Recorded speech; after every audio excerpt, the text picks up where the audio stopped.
Buenas noches, bienvenidos a este programa especial de Intereconomía, 12 de octubre, todo por celebrar. Felicidades a todos ustedes, en tanto que españoles, hoy es el Día Nacional de España, es el día además que España desbordó sus propios límites, un 12 de octubre de 1492, y descubrió un nuevo mundo. Saben ustedes que desde hace algunos años, en realidad desde hace muchos años, la izquierda y por supuesto el separatismo vienen denigrando esta fecha. Además, en los últimos años y desde que existen las redes sociales, con un eslogan precedido de un hashtag que viene a decir algo así como que en el 12 de octubre no hay nada que celebrar. Es por eso que el programa de hoy pretende dar la réplica y es por eso que le hemos titulado Todo por celebrar. 12 de octubre, todo por celebrar. Y hemos traído, me he rodeado de seguramente los mejores expertos que existen al respecto de estos asuntos de España, de su presunta... su presunto genocidio en América, de la hispanidad, de la leyenda negra. Paso ya, sin más dilación, a presentarlos y ellos son los que nos van a ayudar a entender por qué España es un lugar, es una tierra que ustedes y yo compartimos y que es un lugar que tenemos más bien que abandonar, dejar de fustigarnos y empezar a reconocer lo que fue y lo que es de verdad nuestro país. Pedro Insúa. Buenas noches. Buenas noches, encantado de estar aquí, Rafa. Muchas gracias por la invitación. Filósofo y, en fin, has escrito además recientemente un libro que se titula precisamente 1492, España contra sus fantasmas. De manera que... punto estrella, además, el tema americano en el libro. Iván Vélez, buenas noches. Buenas noches, gracias por la invitación. Iván Vélez es arquitecto, es además habitual en esta casa. Iván ha venido tratando el asunto desde hace mucho tiempo. Su último libro precisamente versa sobre la figura de Hernán Cortés. El anterior se titula Sobre la leyenda negra, de manera que, como comprenderán ustedes, pocas personas más indicadas para estar aquí esta noche que Iván Vélez. Lo dicho, buenas noches, Iván. Pues gracias de nuevo por la invitación. José Javier Esparza, buenas noches. Muy buenas noches, Rafa. José Javier, ya saben ustedes que no es necesario presentarlo porque es es uno de los iconos de esta casa. Además, lleva dedicada mucha parte de su bibliografía precisamente a combatir el relato negro legendario y a reconciliar, en definitiva, a muchos españoles con su patria. Así es, efectivamente. Bienvenido y gracias, José Javier. Rafael Rodrigo Fernández. Rafael. Buenas noches. Buenas noches, doctor en Historia. También... Un placer estar con unos distinguidos compañeros como estos. Para mí es un placer. Para mí también es un placer que estés aquí, Rafael, y que nos ayudes a desentrañar, a destripar qué es esa losa que pesa sobre la identidad de los españoles y que nos ayudes a reconciliarnos con nuestra propia identidad. Intentaremos levantar la losa. En primer lugar, decirles que este programa se va a dividir en dos bloques. Básicamente un primero en el que procuraremos, como decía, sacudirnos esa pesada losa de la leyenda negra, situarla, dónde nace, por qué nace, cuándo nace, quién la fabrica, cómo se fabrica y por qué la hemos interiorizado. Y una segunda parte de este programa especial del 12 de octubre abundaremos en las virtudes, en las glorias de nuestro país y por qué España es uno de los 5 o 6 países sin los cuales la historia del mundo, al menos la historia de Occidente, no podría comprenderse. Y empiezo por ti, José Javier, por una de las áreas que entiendo yo que han alimentado más, de las áreas históricas que han alimentado más la leyenda negra, y es el mito de Al-Ándalus, la reconquista insidiosa para aquel director de periódico de la mañana. La maurofilia de nuestra izquierda, en fin, ponnos un poco en contexto, José Javier. ¿Qué tiene que ver? ¿Por qué traigo aquí un experto en esa época si estamos hablando de 1492, que es posterior? Bueno, pero en cierto modo 1492 es también la culminación de todo aquello. Es el año de los prodigios, es decir, es el descubrimiento de América, al final de la Reconquista con la toma de Granada, es la gramática de Nebrija, es la expulsión de los judíos también, es decir, es un año absolutamente decisivo. La Reconquista. Bueno, hay que decir una cosa. La maurofilia, como dices tú, que no es una enfermedad venérea, es la adoración por lo musulmán, digamos, como complejo cultural, es algo relativamente reciente. Es una cosa que hasta los años 30 lo encuentras, y lo encuentras solo de forma muy marginal en personajes como el fundador de la patria andaluza, Blas Infante, ¿no? Bueno, el fundador de la patria andaluza, lo digo entre comillas y lamentablemente de forma irónica. y hasta ese momento es enteramente marginal. Hay un cierto arabismo estético, la identidad cultural andaluza, etcétera, pero todo eso no deja de ser folclore. La idea de que realmente los moros tenían razón es una idea que aparece a partir de los años fundamentalmente 60-70, vinculada a través de personajes, yo creo que el más claro como propagandista, ciertamente, no como historiador, es Goytisolo y con su mitificación de don Julián. Y obedece simplemente a un reflejo puramente reactivo e infantil de la izquierda contra un mundo que es incapaz de reconocer como suyo. Es incapaz de reconocer como suyo porque ha renunciado a pensarlo. Seré muy rápido porque nuestros compañeros saben más que yo del asunto y podrán entrar más a fondo. Pero el hecho objetivo es que la izquierda española es incapaz, a partir de un cierto momento, de pensarse como parte de España. A pesar de que somos el primer país de Europa con cortes donde está representado el pueblo, el primer país de Europa con campesinos libres que puedan elegir señor, el primer país de Europa con municipios de hombres libres, a pesar de todo eso son incapaces de construir un discurso nacional de izquierda. Paso a identificar plenamente la nación española con la reacción, tomando pie en los discursos más delirantes de hazaña del Ateneo en el año 30, cuando decía aquello de que España era la Iglesia, el ejército y la corona, en fin. Y entonces empiezan a identificarse de forma automática, completamente irracional y acrítica con todo aquello que estuvo enfrente. Entonces pasa a ser bueno, por ejemplo, el almorávide. Mitifican por completo, bueno, almohade, mitifican por completo la imagen de Al-Ándalus. Tratan de inventar una realidad que no fue para poder justificar su actitud presente de odio a un pasado que les convierte a ellos en únicos depositarios legítimos de la superioridad moral. Es un discurso absolutamente histérico, es un discurso imaginario que necesariamente conduce a una alienación. O sea, una persona que se odia a sí misma es un alienado. Un pueblo que se odia a sí mismo es un alienado. Y una corriente ideológica que se construye sobre el odio a la sustancia real, histórica, material de su pueblo es un discurso de alienación. Y así alienados llevamos viviendo más de 40 años en España. Fernando Paz, que creo que estabas... perdón, Fernando Paz, Pedro Insúa. Creo que estabas frunciendo el ceño, escuchando algunas de las cosas de José Javier con respecto a la idea de España que tiene la izquierda y ese autoodio.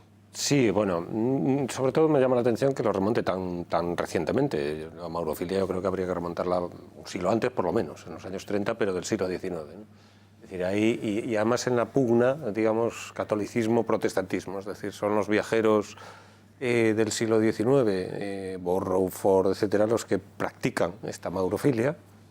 Y que ya se utiliza políticamente por los liberales. Los liberales ya utilizan al Al-Ándalus precisamente como referencia para eludir los compromisos con el imperio, etcétera, ¿no? Con lo que había destruido, lo que se supone destruido, pues de los que se consideran herederos, de los que son los comuneros y tal y cual, ¿no? Entonces hay una serie de tópicos ya de la historiografía liberal que remonta al Andaluz un periodo previo para, digamos, tratar de justificar sus posiciones políticas en el 19. O sea, la maurofilia es previa, yo creo. Cómo después, a lo largo del... Por ejemplo, y además no creo que se pueda asignar a la derecha y a la izquierda, por lo menos en el 19, y tampoco ni siquiera en el 20. En el 20, uno de los libros que más se han utilizado, digamos, desde el punto de vista propagandístico en este sentido, maurófilo, es el de Ignacio Lagüe. Sí, señor. Ignacio Lagüe era falangista. Absolutamente, sí. Y promovido, en el año 70 y pico, se publica su libro por la Fundación Juan March, nada menos. Es que no es exactamente maurófilo. Bueno, vamos a ver, sí, es que no después se hubo invasión utiliza, musulmana. claro. Claro, Es decir, en fin. no es que sea exactamente haciendo trampa, maurófilo, Pedro. es decir, lo que pasa es que después se utilizó y él se dejó. Los árabes nunca invadieron España, dice... En tanto que eran ellos mismos españoles. Claro, porque era un relato habitual durante el franquismo. Está tratando de justificar la España eterna. Entonces, realmente los árabes apenas tuvieron incidencia, apenas tuvieron influencia, porque empieza diciendo que la Catedral de Córdoba, bueno, la Mezquita de Córdoba, no es ni mezquita ni catedral, no es un templo ni católico ni musulmán, sino que es arriano. entonces de origen. Y entonces, pues, él elabora ahí un musulmanes discurso. Lo que hicieron fue, lo que se produjo con la invasión musulmana no fue una invasión, fue una revolución, la revolución islámica de Occidente, que es el título, como se tituló en español por la Fundación Juan March, editado por la Fundación Juan March aquí. Entonces, quiero decir que la maurofilia ha prendado, en el caso de la GOE, bueno, con matices, efectivamente, pero ha aprendido, mejor dicho, no prendido en varias corrientes ideológicas, tanto en el 19 como en el 20, y de signo distinto, no solamente en las izquierdas. Vamos a continuar con el asunto de la maurofilia, de la maurofobia, en definitiva del moro como español o como extranjero, y en cualquier caso como símbolo del relato negro legendario que hoy sigue fustigando nuestro país. Vamos a continuar, como digo, pero va a ser después de la publicidad.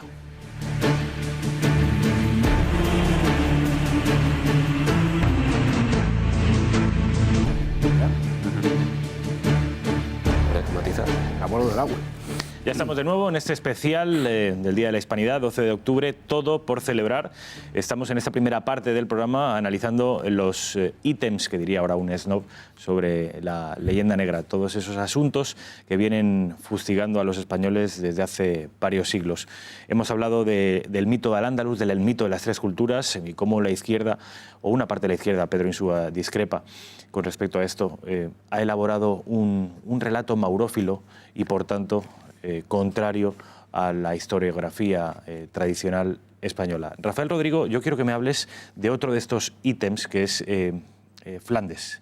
Flandes, las guerras de religión, y cómo nosotros también nos erigimos en la espada de Roma, e incluso en los adalides de la contrarreforma. Por cierto, contrarreforma, un concepto que sigue utilizándose políticamente hoy en día, aunque sea muy alejado de asuntos teológicos, pero el otro día... Es más apropiado hablar de la defensa de la catolicidad, no una reacción contra nadie, o sea, sino la reacción contra el papado y el catolicismo viene de Lutero y luego del resto de reformadores. Resulta curioso porque es entendible que Carlos V como emperador se tenga que erigir en defensor de la fe y del cristianismo, y que no haya ruptura. Por eso la convocatoria de diversas dietas imperiales donde asiste Lutero, asisten grandes teólogos, y con esa idea de que no haya una ruptura religiosa como va a suceder posteriormente. Lo que llamaría un poquito más la atención es por qué Felipe II es el que toma la espada de la defensa de la catolicidad y no tanto la rama austriaca, su tío Fernando. ¿Por qué no es el imperio y por qué sí es España? Y tal vez deberíamos abordar, y seguro que abordaremos, la idea de lo que es el concepto de hispanidad. Y ese concepto de hispanidad, que es el que llevamos a América, que yo siempre me he resistido a llamarlo América, prefiero llamarlo siempre las islas, o sea, las Indias o los virreinatos. Pero esto también de América también deberíamos ponerlo por ahí un poquito en cuarentena. Así que, claro, cuando hay un estallido herético como es el del calvinismo, aunque comienza con una sublevación que es más de corte, podríamos decir incluso nacionalista, parecido en cierta manera, aunque sin ser lo mismo que los comuneros castellanos. Pero cuando entra ese componente religioso es cuando Felipe II intenta que no aparezcan focos reformados en España, enseguida se atacan los que aparecen en Valladolid y Sevilla, y luego es el rey católico el que toma la defensa de la fe frente a todos estos nuevos estados reformados. Iván Vélez, al respecto de Flandes y las guerras de religión, ¿cómo ha afectado eso? No tanto lo que ocurrió, sino las consecuencias posteriores en nuestra identidad nacional. Hombre, en nuestra identidad nacional yo creo que la afección es posterior. Es decir, cuando se está en la pugna todavía no hay una autocrítica o una asunción, yo creo que de estar en el lado equivocado, que es lo que desde las posturas más filoprotestantes, si se quiere, pues es lo que se trata de presentar. Y de hecho, hasta el mercado editorial favorece todo tipo de búsqueda o de construcción de heterodoxos, en el sentido de que todo criptoprotestante que se desenvolviera en la sociedad de la época pues era una especie de progresista, digamos, aplastado por el catolicismo ambiental. Yo creo que las acusaciones crecen sobre todo al calor del mito de la Ilustración. Es cuando retrospectivamente, creo yo, ¿no? la España imperial, inquisitorial, pues empieza a ensombrecerse de una manera tremenda. Y no hay más que ver que los propios escritores que todavía preilustrados, valga también ese corte artificioso totalmente, pues bueno, combaten la propaganda, pero desde unas posiciones de seguridad. Es decir, Quevedo señala, por ejemplo, en su España defendida, un texto muy clásico, ¿no? Pues las debilidades y los errores que ven en sus contemporáneos, pero ve que todavía hay fuerza. Yo creo que el decaimiento por parte, por ejemplo, pues de ciertos estratos sociales ilustrados o mínimamente afrancesados, pues es el que empieza a lanzar sobre el pasado una idea pues que tiende a derrumbar todo el edificio escolástico, que es el que ha cimentado todo el imperio. Entonces yo creo que el fenómeno de autoflagelación, que al fin y al cabo eso es lo peor de la leyenda negra, yo creo que se construye más en el 18.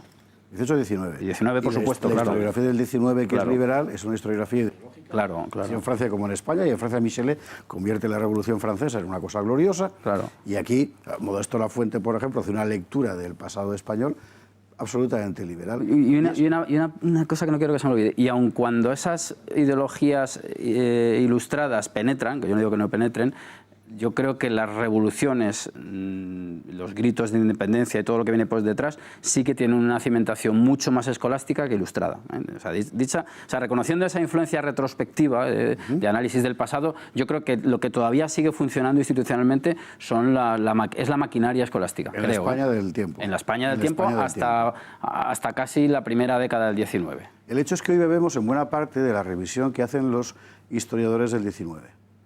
Y los historiadores del 19, en toda Europa, tanto en España como en otros países, son fundamentalmente, en muy buena medida, ideólogos.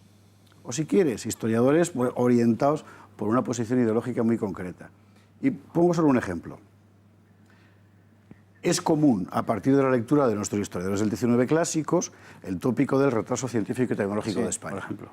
Eso, y ha calado hasta el punto de que cuando le cuentas a alguien que no es verde, dice, pero bueno, eres un ignorante. Bueno, llega un tipo como García Tapia de la Universidad de Valladolid y descubre que en Simancas tiene los planos de una máquina de vapor del siglo XVII, Jerónimo de Allanz. que es la de Jerónimo, a principios además, de la de Jerónimo de Allanz, en efecto, y todo esto, ¿cómo se le ha escapado a todo el mundo? Pues se le escapó porque eran señores de letras, no entendían un plano mecánico. Bueno, estas cosas que parecen, en fin, anécdotas, sin embargo, son determinantes.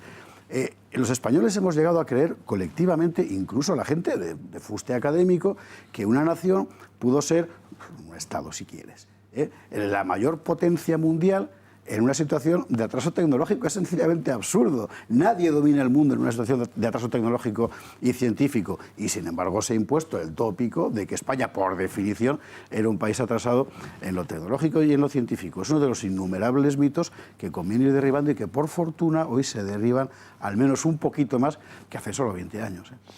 Pedro Yo Insua. situaría dos hitos textuales fundamentales para esa opinión, ¿no?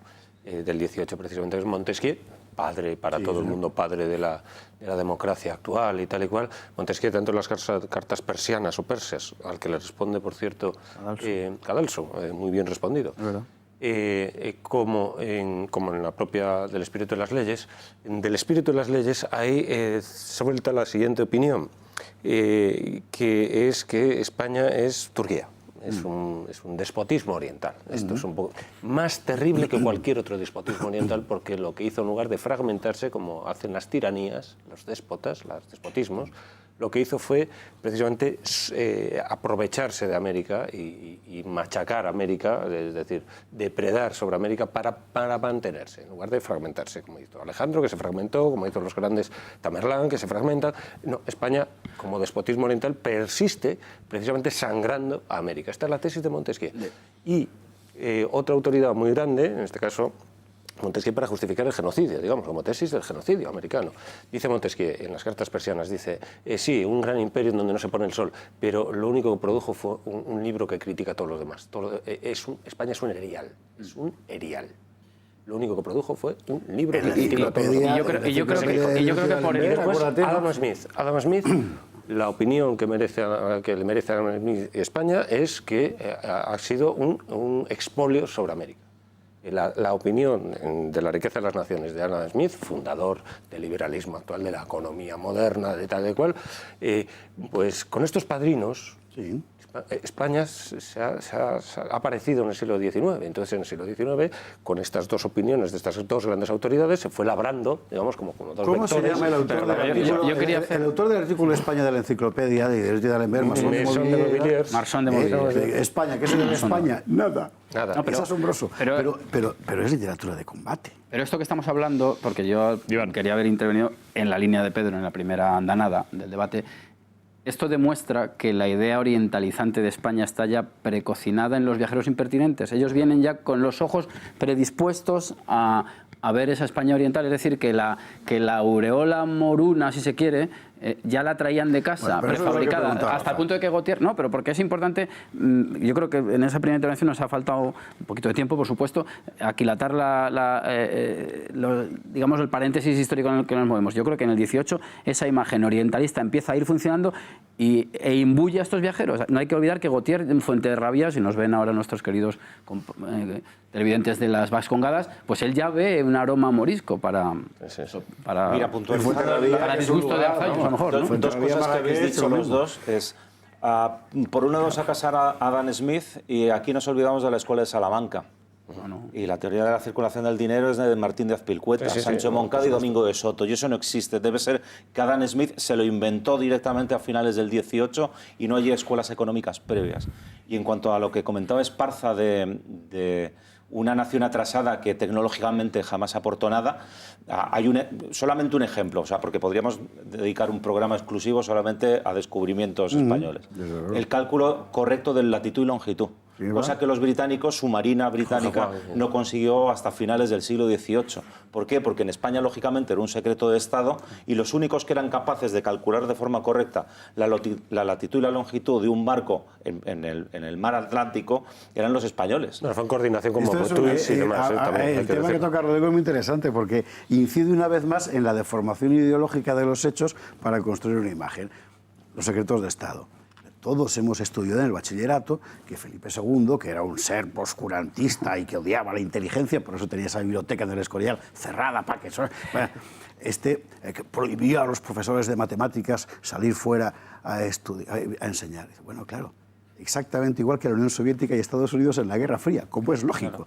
Las matemáticas que son la artillería y la fortificación, y no vas a sacar a tus especialistas a que le enseñen al enemigo cómo se hace. Bueno, pero algo que es lógico en el contexto del momento, el historiador contemporáneo, sí, 19, etcétera, lo reconvierte en un argumento ideológico. Pero además es que es importante tener en cuenta es que el tema que ha sacado Esparza también es esencial, el de la idea de ciencia, la incapacidad de los españoles para la ciencia. Claro, además que está muy relacionado con se supone, la identificación absolutamente fanática con la cruz, con la idea claro, de... Es el anverso de la moneda, ¿no? Sí. Claro, es que aquí lo primero, al individuo que ose lanzarse semejante acusación hay que preguntarle, y se le pondrá en un grave aprieto, que defina lo que es ciencia.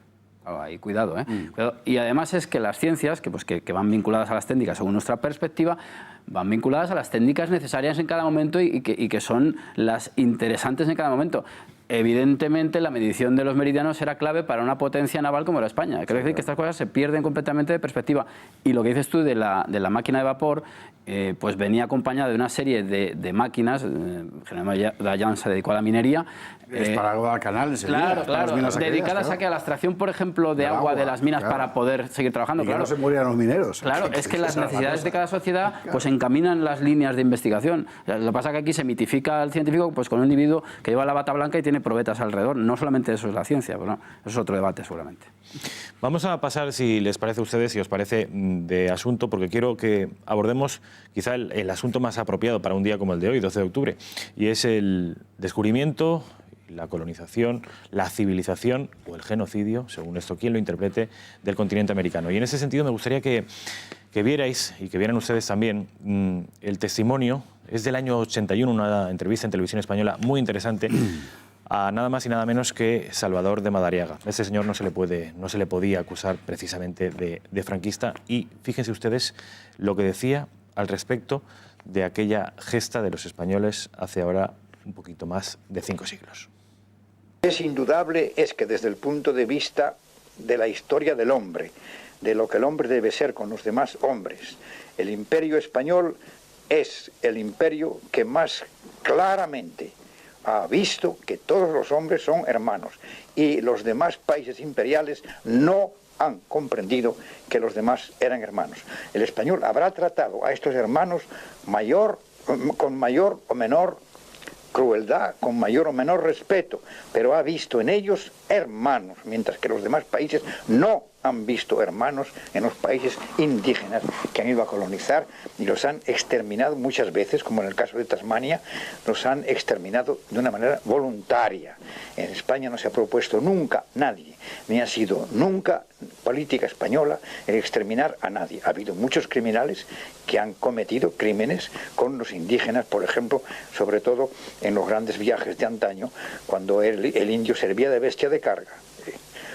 Horribles crímenes, pero no ha habido nunca una posición teórica y práctica de que el indígena era un ser inferior. Eso no ha sido nunca doctrina española ni práctica española. Saco todo. Iván Vélez. Bueno, pues este es el tema, yo creo, de la leyenda negra, digamos, el tema de mayor escala, a mi juicio, y el que tiene más repercusiones inmediatas en la política del 2018. Por la ignorancia de los políticos de 2018. Por supuesto. No, ya ha tocado un montón de temas interesantes, de Madariaga.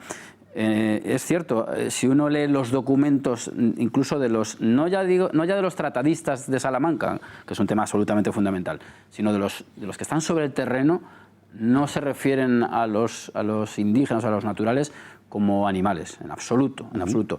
Lo que sí denuncian son prácticas absolutamente inadmisibles, la antropofagia, sacrificios humanos. Y además es muy interesante este vídeo porque Madariaga habla de un tema muy polémico en el momento, que es el de los tamemes o de los cargadores. Sí. Claro, estaba prohibido, hasta el punto, voy a dar un ejemplo muy concreto, porque lo tengo fresco ahora mismo. Hernán Cortés, cuando hace sus expediciones en el Pacífico para ir al lago Español, en búsqueda de los restos de la expedición de Magallanes, y con la mirada siempre puesta, por supuesto, en China, que es lo que se estaba mirando desde las Antillas, necesita transportar materiales hasta esos puertos, Zacatula y Cihuancatejo, me parece que se llamaba el otro puerto. Bueno, pues él utiliza porteadores. Es juzgado por ello.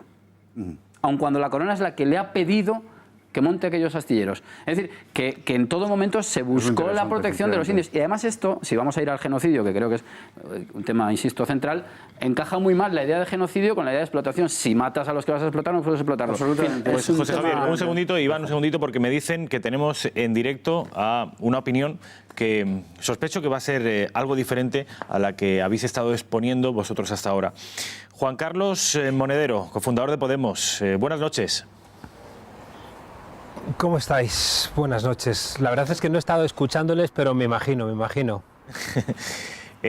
Juan Carlos, queríamos saber tu opinión al respecto de un día como hoy, un 12 de octubre. ¿Qué significado tiene para Juan Carlos Monedero el 12 de octubre? Porque venimos viendo, leyendo y escuchando en los últimos años que los partidos políticos que orbitan alrededor de Podemos, muchos de ellos, incluso también algunos líderes de Podemos, que es el caso de Teresa Rodríguez o del alcalde de Cádiz, reivindican la nada a la hora de celebrar un día como hoy.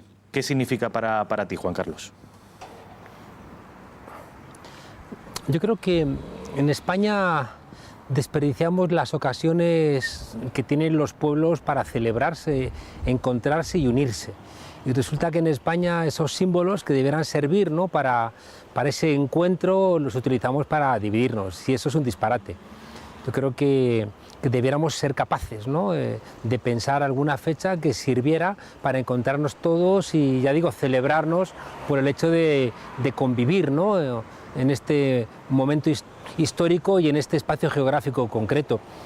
No sería tan complicado, ¿no? Yo creo que ya vamos siendo mayores de edad y debiéramos dejar de heredar cosas que nos separan. Y es tan sencillo como asumir que las españolas y los españoles debiéramos encontrar un día para celebrar, ya digo, este vivir en común, que no significara tener que comulgar, bueno, pues con un hecho pues que genera cierto ruido, ¿no?, como es la colonización de América, que no coincidiera con una celebración católica, porque hay mucha gente que no es católica y puede querer celebrar, ¿no?, el Día de España y no por eso tener que celebrar también el Día de una Virgen. Y luego también en esa misma dirección creo que tendríamos que encontrar algún tipo de fecha que resumiera, ¿no?, este convivir conjunto, ¿no?, en un país que es plurinacional, en un país que cada vez que hemos tenido ocasión, ¿no?, de despertar democráticamente, pues ha emergido la plurinacionalidad, fuese en 1873, en 1931 o en 1978. Juan Carlos, ¿cuál sería, a tu juicio, una fecha idónea, transversal, respetable para reivindicar España y su día nacional o su día plurinacional?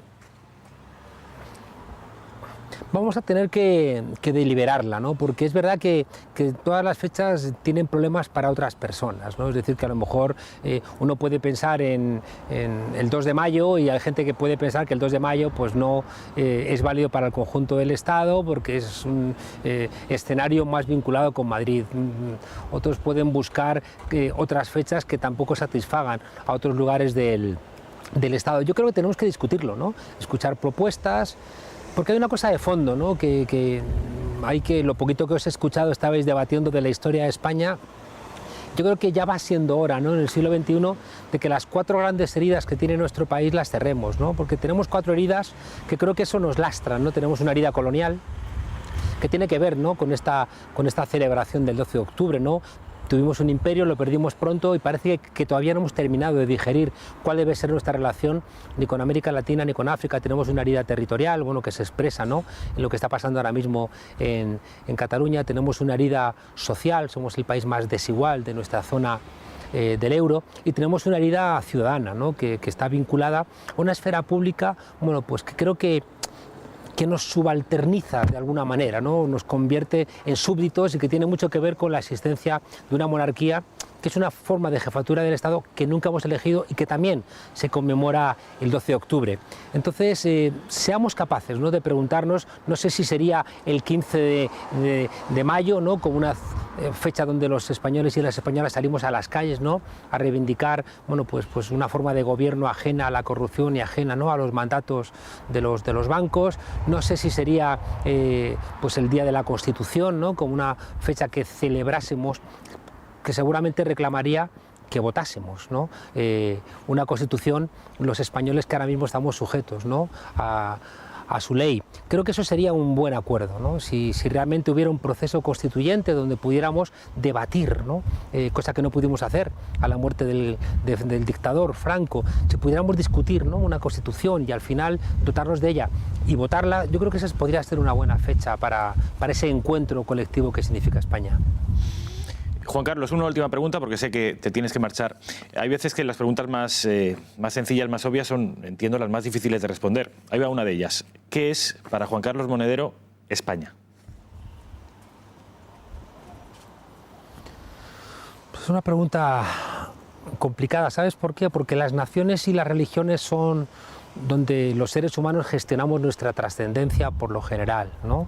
Yo soy más de gestionar mi trascendencia pensando, ¿no?, que el tiempo que voy a pasar, ¿no?, en la Tierra, cuando me despida, me permita entender que la he dejado un poquito mejor que como la encontré, ¿no? Yo creo que la trascendencia, en mi punto de vista, tiene más que ver con haber dotado de sentido, ¿no?, a mi paso por la Tierra. Pero soy consciente, ¿no?, de que las religiones son muy relevantes, de que la gente, bueno, pues sabe que se va a morir y la religión te da una respuesta al respecto, y la nación es la otra gran respuesta, ¿no?, pensar que venimos de un pasado eterno y vamos hacia un futuro eterno, que son tonterías, ¿no? Es decir, que toda la construcción, que me pareció un poco bochornoso, ¿no?, el otro día cuando la princesa Leonor, ¿no?, fue a rendirle pleitesía, ¿no?, a don Pelayo, con esa mentira de que don Pelayo estaba vinculado necesaria para inventar que los visigodos eran católicos cuando habían sido tradicionalmente arrianos, ¿no? Yo creo que España es un espacio de convivencia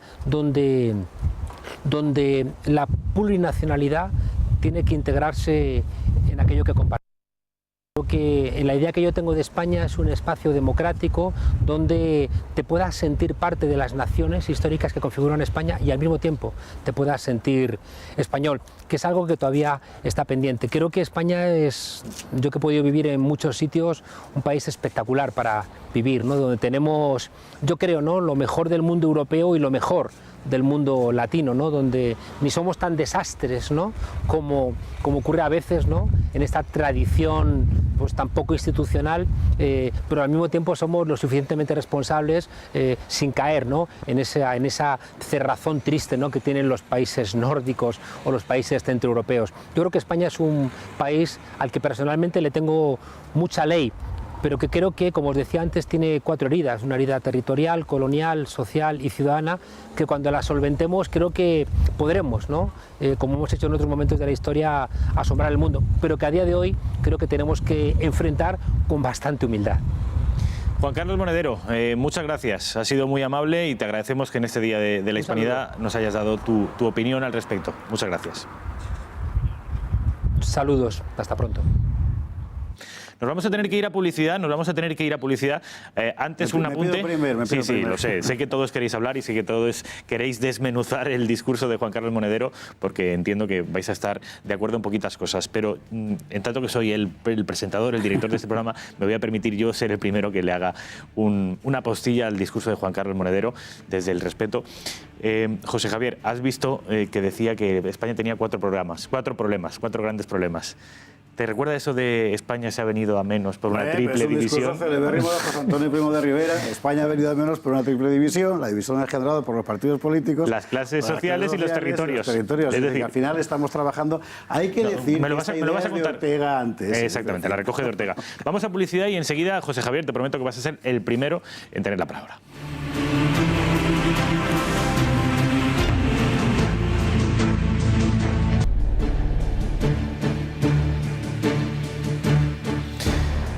...12 de octubre, todo por celebrar. Acabamos de escuchar antes de la publicidad a uno de los cofundadores de Podemos, Juan Carlos Monedero, y enseguida voy a abrir el debate a nuestros analistas, pero antes me gustaría presentarles, aunque no hace falta presentar a Fernando Paz, a uno de ellos, se acaba de incorporar. Don Fernando Paz, buenas noches. Muy buenas noches, un placer estar aquí. Enseguida te doy la palabra, Fernando. Antes, como había prometido, José Javier, Juan Carlos Monedero, ¿qué te ha parecido? El 15M como fecha nacional, como nuevo día de España. Bueno, yo le propondría lo del 2 de mayo, a lo mejor es un dato que él no conoce, pero Carlos Marx elogió precisamente el levantamiento de 1808 como un ejemplo de cómo la sociedad española tradicional era una sociedad mucho más popular y libre, y fue el gran error de Napoleón, que las del resto de Europa. Y es muy interesante recordar este análisis porque en general la izquierda española, y en particular la generación brillantísima de Podemos, lo desconoces cuando él explica que el gran error de Napoleón en España no fue militar, fue político. Él pensaba que aquí la monarquía caería como en el resto de Europa e ignoraba que tradicionalmente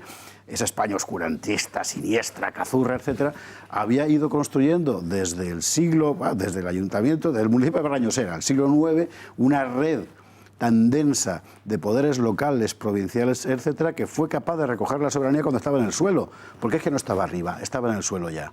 Y el pueblo la recogió. Y es muy interesante ese análisis porque me parece que esta izquierda podemita debería integrarla. ¿Por qué?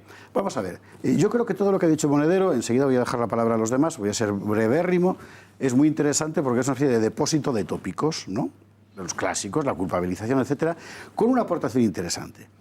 Monedero dice, sí, es verdad, todos sois culpables, pero yo os voy a redimir. Esto es lo que le hace ciertamente peligroso, pero bueno, sería cuestión de otro debate. Pero ya que se quiere poner a redimir, que incorpore, por favor, la realidad histórica y la asuma. Respecto a la famosa brecha colonial, por ejemplo. Porque si en alguna vieja potencia no hay brecha colonial, es precisamente en España, porque aquello no fueron colonias. Y la emancipación fue una guerra civil, fundamentalmente.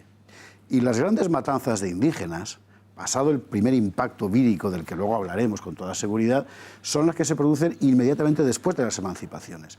Y la matanza de charrúas en Uruguay, y de mapuches entre Chile y Argentina, y de indígenas mexicanos de hambre, y la esterilización masiva de indígenas en Bolivia y en Perú, es cosa de después de las emancipaciones.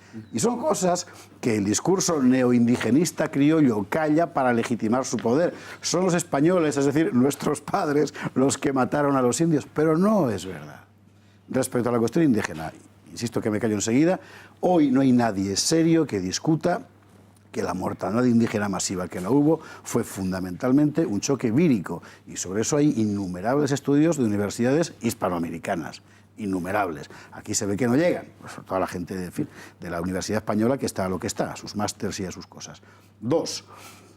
Se ha verificado por completo que la imagen del buen salvaje sobre los amerindios en general, muy específicamente sobre las civilizaciones dominantes, Inca, Azteca, Maya, era absolutamente falso. Hace solo 25 años se pensaba las momias de niños del Yuyayaco eran testimonio de cuánto quería esa gente a sus hijos. Un rábano. Los incas cogían a los hijos de los caciques, los mataban, los llevaban a momificar a Cuzco y los devolvían para que el pueblo vencido escenificara su sumisión adorando a los hijos asesinados de los jefes. O sea, ese era ese mundo. Razón por la cual cuando llegan ellos españoles, no son los españoles que combatan a los indios, son unos caribes con Colón contra otros caribes, unos indios de actual Panamá con Núñez de Balboa contra otros indios, unos indios de México, tlaxcaltecas, cholultecas, etcétera, con Cortés contra otros indios de México, unos indios del Perú, huancas, chachapoyas, que se llamaban así, perdón, tallanes, etcétera, contra los incas. Esa fue la realidad de la conquista. No fue una operación de España contra los indígenas, sino fundamentalmente una operación de dirección política muy inteligente, por cierto, de una nueva élite que se imponía sobre la anterior con ayuda de buena parte de los indígenas, razón por la cual hoy en Hispanoamérica, y no por nuestras virtudes, o no solo, hay una enorme masa de población indígena o descendiente de indígena y en el norte no. Al respecto, enseguida, Iván Vélez, te voy a dar la palabra, pero al respecto de estos datos que acaba de poner encima de la mesa José Javier Esparza, al respecto del porcentaje de la población indígena en determinados países hispanoamericanos y el exiguo porcentaje que aún sobrevive en los países de colonización anglosajona o francesa, tenemos preparado un gráfico que me gustaría que vieran.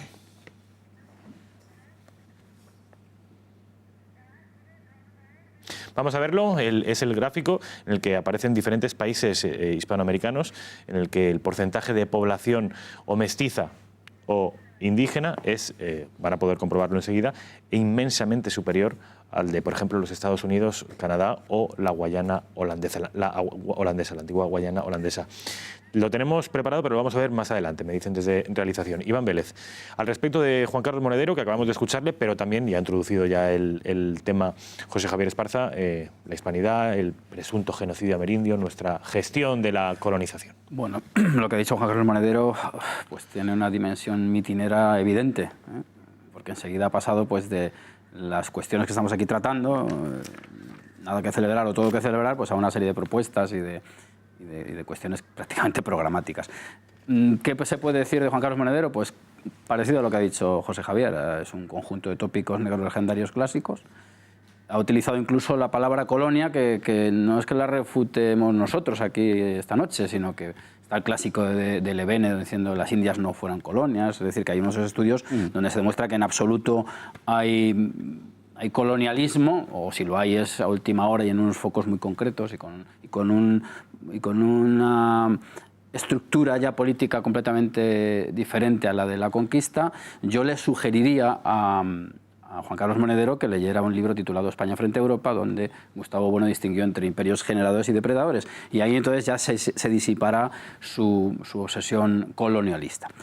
Dicho lo cual, con respecto a Monedero, y no vamos a entrar a comentar algunas de sus propuestas porque entiendo que nos saldríamos del tema, pues con respecto al pretendido genocidio americano, pues es que así fue, tal y como lo has puesto Esparza, así fue el avance español. Es decir, el caso de Cortés, que es la primera expansión continental, con 550 españoles no puedes hacer caer un imperio si ese imperio no tiene ya, por utilizar terminología marxistoide, unas contradicciones internas evidentes. Y las contradicciones además las confiesa el propio Moctezuma durante su cautiverio, cuando le preguntan los soldados que le custodian: bueno, ¿y por qué usted no ha aplastado definitivamente a los tlaxcaltecas, que son quienes le dotan de fuerza a Cortés para entrar en México? Para entrar pacíficamente en México, por otra parte. Sí, no se nos olvide. Hay que recordar que llegan hay que recordar que entran desfilando. Eso es.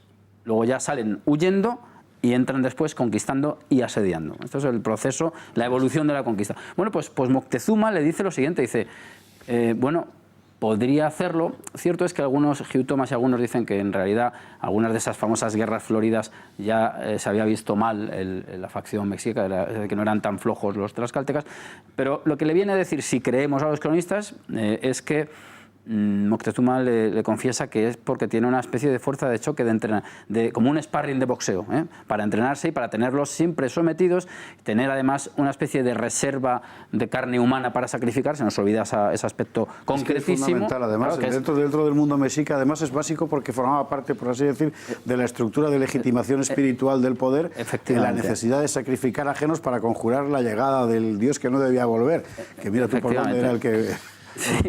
Bueno, y entonces, para terminar la intervención, efectivamente la conquista, el tópico este de que la conquista lo hacen los indios, las independencias, los españoles, criollos en este caso, se hacen siempre engrosando con tropas indígenas sometidas previamente a otras potencias también indígenas, y así es como se hace la conquista. Es decir, que aquí lo que hay que derribar, yo creo, cuando se hable del genocidio, es el mito del indio. El indio en abstracto, que además el indio es, claro, con ese mito es con el cual puedes operar con el genocidio y con la pérdida racial, porque claro, ¿dónde está el fenotipo fetén, por decirlo en plan castizo? ¿Dónde está el fenotipo puro cuando todos sabemos que los estudios genéticos que se han hecho han demostrado que hay unas distancias genéticas tan grandes entre un mapuche, por ejemplo, y un chichimeca, como entre un mapuche a lo mejor y un noruego? Es decir, que las distancias son enormes, que ellos no tenían, las naciones indígenas, noción de la existencia de otras, no tenían tampoco noción de la existencia de un continente, es decir, estaban en el estado civilizatorio que todos conocemos.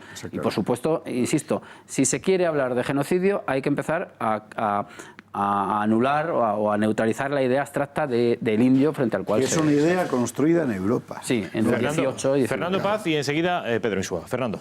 Bueno, la idea de genocidio, en primer lugar, aparte que efectivamente es una idea de los años 30, pero no tiene ningún sentido, puesto que obedece a una lógica de dirección, es decir, a la prosecución de un objetivo. Y es evidente, no tiene sentido, dado que la mayor parte, con mucho, de la mortandad se produce por contagio de enfermedades, que no mandaban a los españoles con viruela para matar a los indios. O sea, no buscaban, en Ciudad Real, a ver quién tiene viruela, clac, lo metían en un barco para matar indios. O sea, es un disparate absoluto. En primer lugar. En segundo lugar, nos encontramos también con la cuestión de las cifras, que realmente algunas de ellas son completamente disparatadas. O sea, se ha hablado de una población de 100 millones y más o menos lo que se ha venido a manejar desde hace, 80 años, anda por ahí. Bueno, las cifras son absurdas porque hablan de 40 a 100 millones de indios, con lo cual es como no decir nada, es lo mismo que no decir nada. Los estudios más serios están hablando de 13 millones de indígenas desde Alaska hasta Tierra del Fuego. La muerte de decenas de millones de indios es imposible porque no había más que una decena, 3 millones de indios, por tanto no tiene sentido. Y como digo, y subrayo, se produce por enfermedades, pero además es que lo último, de hace 3-4 años que se ha publicado, es que es muy probable que una gran parte de esas enfermedades, sobre todo en Nueva España, ni siquiera las llevan a los españoles, sino que había un par de enfermedades bastante impronunciables, por cierto, en México, que afectaba solo a los indios, y en consecuencia pues produjo esa mortandad generalizada, o al menos fue también, digamos, un factor coadyuvante, además de las enfermedades específicas que llevaron los españoles, que llevamos los españoles. Siempre tengo la duda de decir si llevaron o llevamos. Depende, si es bueno llevamos. Exacto. Pero quiero decir que esto del genocidio es sencillamente un absoluto disparate. Primero por eso, porque no hay una intencionalidad en absoluto. Segundo, porque las cifras no lo avalan. Y tercero, porque no tiene ni pies ni cabeza. Y además... El problema para mí es que se cae en un anacronismo que sencillamente es absurdo, y es enjuiciar con criterios del siglo XXI cosas del siglo XV, XVI, XVII, XVIII. No tiene ningún sentido por ningún concepto. Pero lo que tenemos que entender, y es lo que parece que a algunos les cuesta entender, es que si además... digamos que el espíritu de nuestra época, el espíritu del siglo XXI, vamos a considerar, aunque yo tengo muchas dudas, pero vamos a considerar que es un espíritu depurado, humanista, precisamente la conformación de ese espíritu y que hayamos llegado ahí tiene mucho que ver con lo que hizo España en América, justamente. Por tanto, incluso los instrumentos de medida y de juicio sobre lo que hizo España en América tiene que ver con lo que hizo España en América. Y, desde luego, el origen del derecho de gentes y la consideración del indio, en fin, de que no podía ser reducido a esclavitud, la figura, después de la controversia de Valladolid, del defensor del indio, las leyes de Burgos de 1512, las nuevas leyes de India de 1542, el testamento de Isabel la Católica. Es decir, que sí, que al principio hay abusos, sí. ¿Los españoles eran seres angelicales? No, pero desde luego fue labor de la corona y empeño particular de la corona la defensa permanente de los indios. Llega un momento, en 1573, si no recuerdo mal, que Felipe II incluso prohíbe que se siga conquistando. Y después de la controversia de Valladolid, pues unos 23 años después, que había sido con Carlos I, y donde se cuestiona, cosa absolutamente inédita en los anales de la humanidad antes y después, en donde se cuestiona la legitimidad de la conquista española. Estamos hablando de un episodio histórico de una magnitud sencillamente estremecedora. Pedro Insúa, te voy a dar la palabra enseguida, pero quiero que veamos juntos y que vean también los espectadores esas cifras, esos porcentajes a los que antes me refería. Hispanoamérica y la América anglosajona. Esto es Bolivia. Hoy, a día de hoy, estas son cifras de Factbook, que es una de las oficinas que tiene la CIA, que aún se atreve a hablar de razas, porque en el resto del mundo pues, tenemos algunos prejuicios con respecto a incluso a la mención solo del nombre de raza. Bolivia, 70% de indios y mestizos. México, 80% de indios y mestizos. Ecuador, el 90% de indios y mestizos. Honduras, no, El Salvador, 91% de indios y mestizos, y Honduras, 97% de indios y mestizos. Estos son países de la América hispana. Ha pasado lo de Trillo. Ha pasado lo mismo, ¿te acuerdas? Sí, exactamente lo mismo. Debe haber algún complejo, algún mecanismo en el cerebro español que nos hace confundirnos. Canadá, esto es Canadá, colonización anglo-francesa o franco-inglesa, 2% de indios. Los Estados Unidos, 0,97% de indios. Y hasta hace muy poquito estaban reducidos prácticamente en granjas. Y esto es Surinam, que es la antigua Guayana holandesa, 2% de indios. Pedro Insúa, sí, me parecen datos, por supuesto, lo que querías decir, pero me gustaría que me hicieras algún comentario con respecto a esto, porque a mí me parece demoledor. Sí, demoledor, precisamente porque lo que hacen los españoles es conservar los reinos de Indias, por la teología que llevan detrás, que es la teología de Salamanca, la crítica que hace Vitoria. Vitoria dice que no es legítimo el Papa y el emperador no son dueños del mundo, no es legítimo. No es legítimo tomar aquello como si fuera cualquier cosa. Si estamos allí, no es porque el Papa y el Emperador sean dueños del mundo. Deshace totalmente la justificación previa que había por parte de otros teóricos al respecto. Entonces, ¿por qué se conservan esas poblaciones? Esas poblaciones, las cifras que da Rosenblatt, bueno, en 1873 habla de pacificación, en 1573 las normas que establece Felipe II se habla de pacificación, sustituyó conquista con pacificación precisamente por esto. Pero a lo que vamos. Las cifras que da Rosenblatt yo creo que son las más agudas que se han dado. Es un libro del año 45, porque después Nicolás Sánchez Albornoz, el hijo de Claudio Sánchez Albornoz, da cifras pero son muy fragmentarias, no se aclara uno ni para Dios de qué es lo que está diciendo. En 1492 hay 13 millones de indígenas. 13 millones de 100% de población indígena cuando llegan los españoles. Un siglo después, estas son las cifras que da Rosenblatt, que es una metodología muy ingeniosa porque va de atrás para adelante, ¿no? O sea, de delante para atrás. Un siglo después, en 1580 y tantos, el 96% de la población sigue siendo de origen indígena. 96% de la población. Hay unos 11 millones de personas en América, es decir, 13 millones en el siglo XV, 11 millones en el siglo XVI de origen indígena, baja el número de indígenas, pero siguen siendo el 96% de la población. Y un siglo después son el 85% de la población. ¿Dónde está, en 2 siglos, dónde está el genocidio? Es decir, es que se disuelve absolutamente. Y aparte de que, efectivamente, el genocidio implica una deliberada acción de destruir, digamos, y precisamente destruir la diferencia, digámoslo así. Y una de las cosas que dice Vitoria, justamente, es que la guerra al indígena, la guerra al indio, en el caso de que se justificara, nunca se puede justificar por la diversidad de religión. La infidelidad del indio no nos hace, y menos a esos que no han rechazado el cristianismo, porque no han tenido noticia de él. Porque lo ignoran. Porque lo ignoran. Su ignorancia del cristianismo no es culpable. Esto es lo que dicen constantemente. Acosta, jesuita, Acosta, en De Procurandia Endorum Salutem, es decir, en el libro de procurar la salud del indio, con el título tan elocuente, si es que ya dan pistas, bastantes. Dan bastantes pistas. Es que no se quieren enterar, Pedro. Pero dan bastantes pistas. Entonces, dice que aquello, antes de llegar los españoles, era una sangría. Dice José Acosta, que era completamente favorable al estado del indio, a su conservación, por supuesto, a su evangelización y a su salud. Entonces, que era una sangría, lo que había antes, es decir, lo que ocurría entre los indios en sí mismos, era una sangría.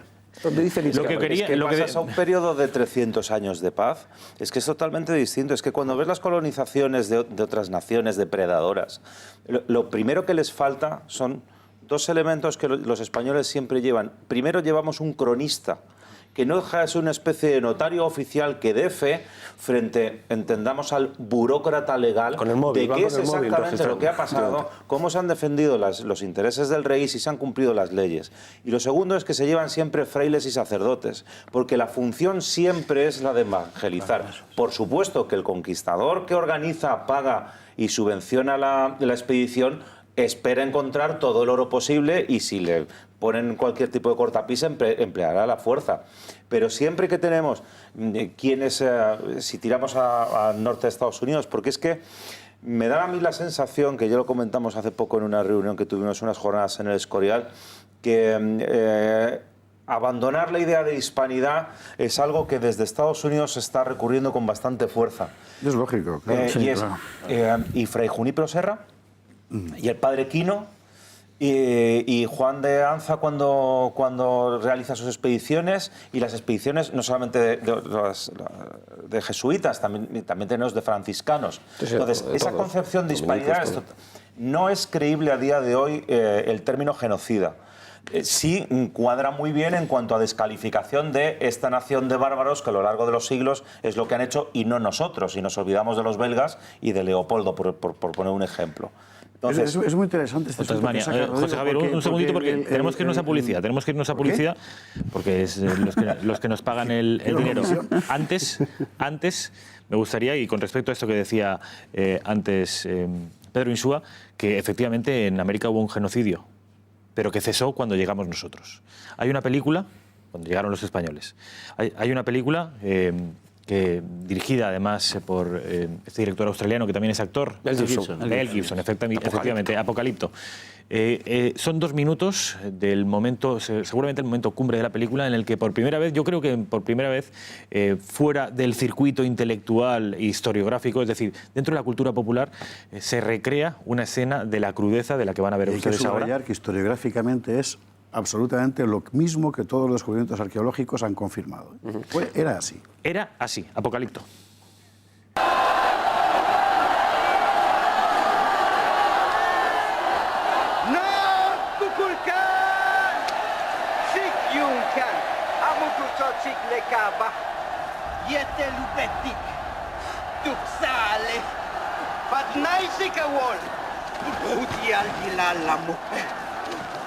Ujian usap malotas kluma. Meltone tanmet kasut. Ibabel yete lagi kere. Kakasisi kluma. Tu shoki bak dunob. Say.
Muy poquito tiempo.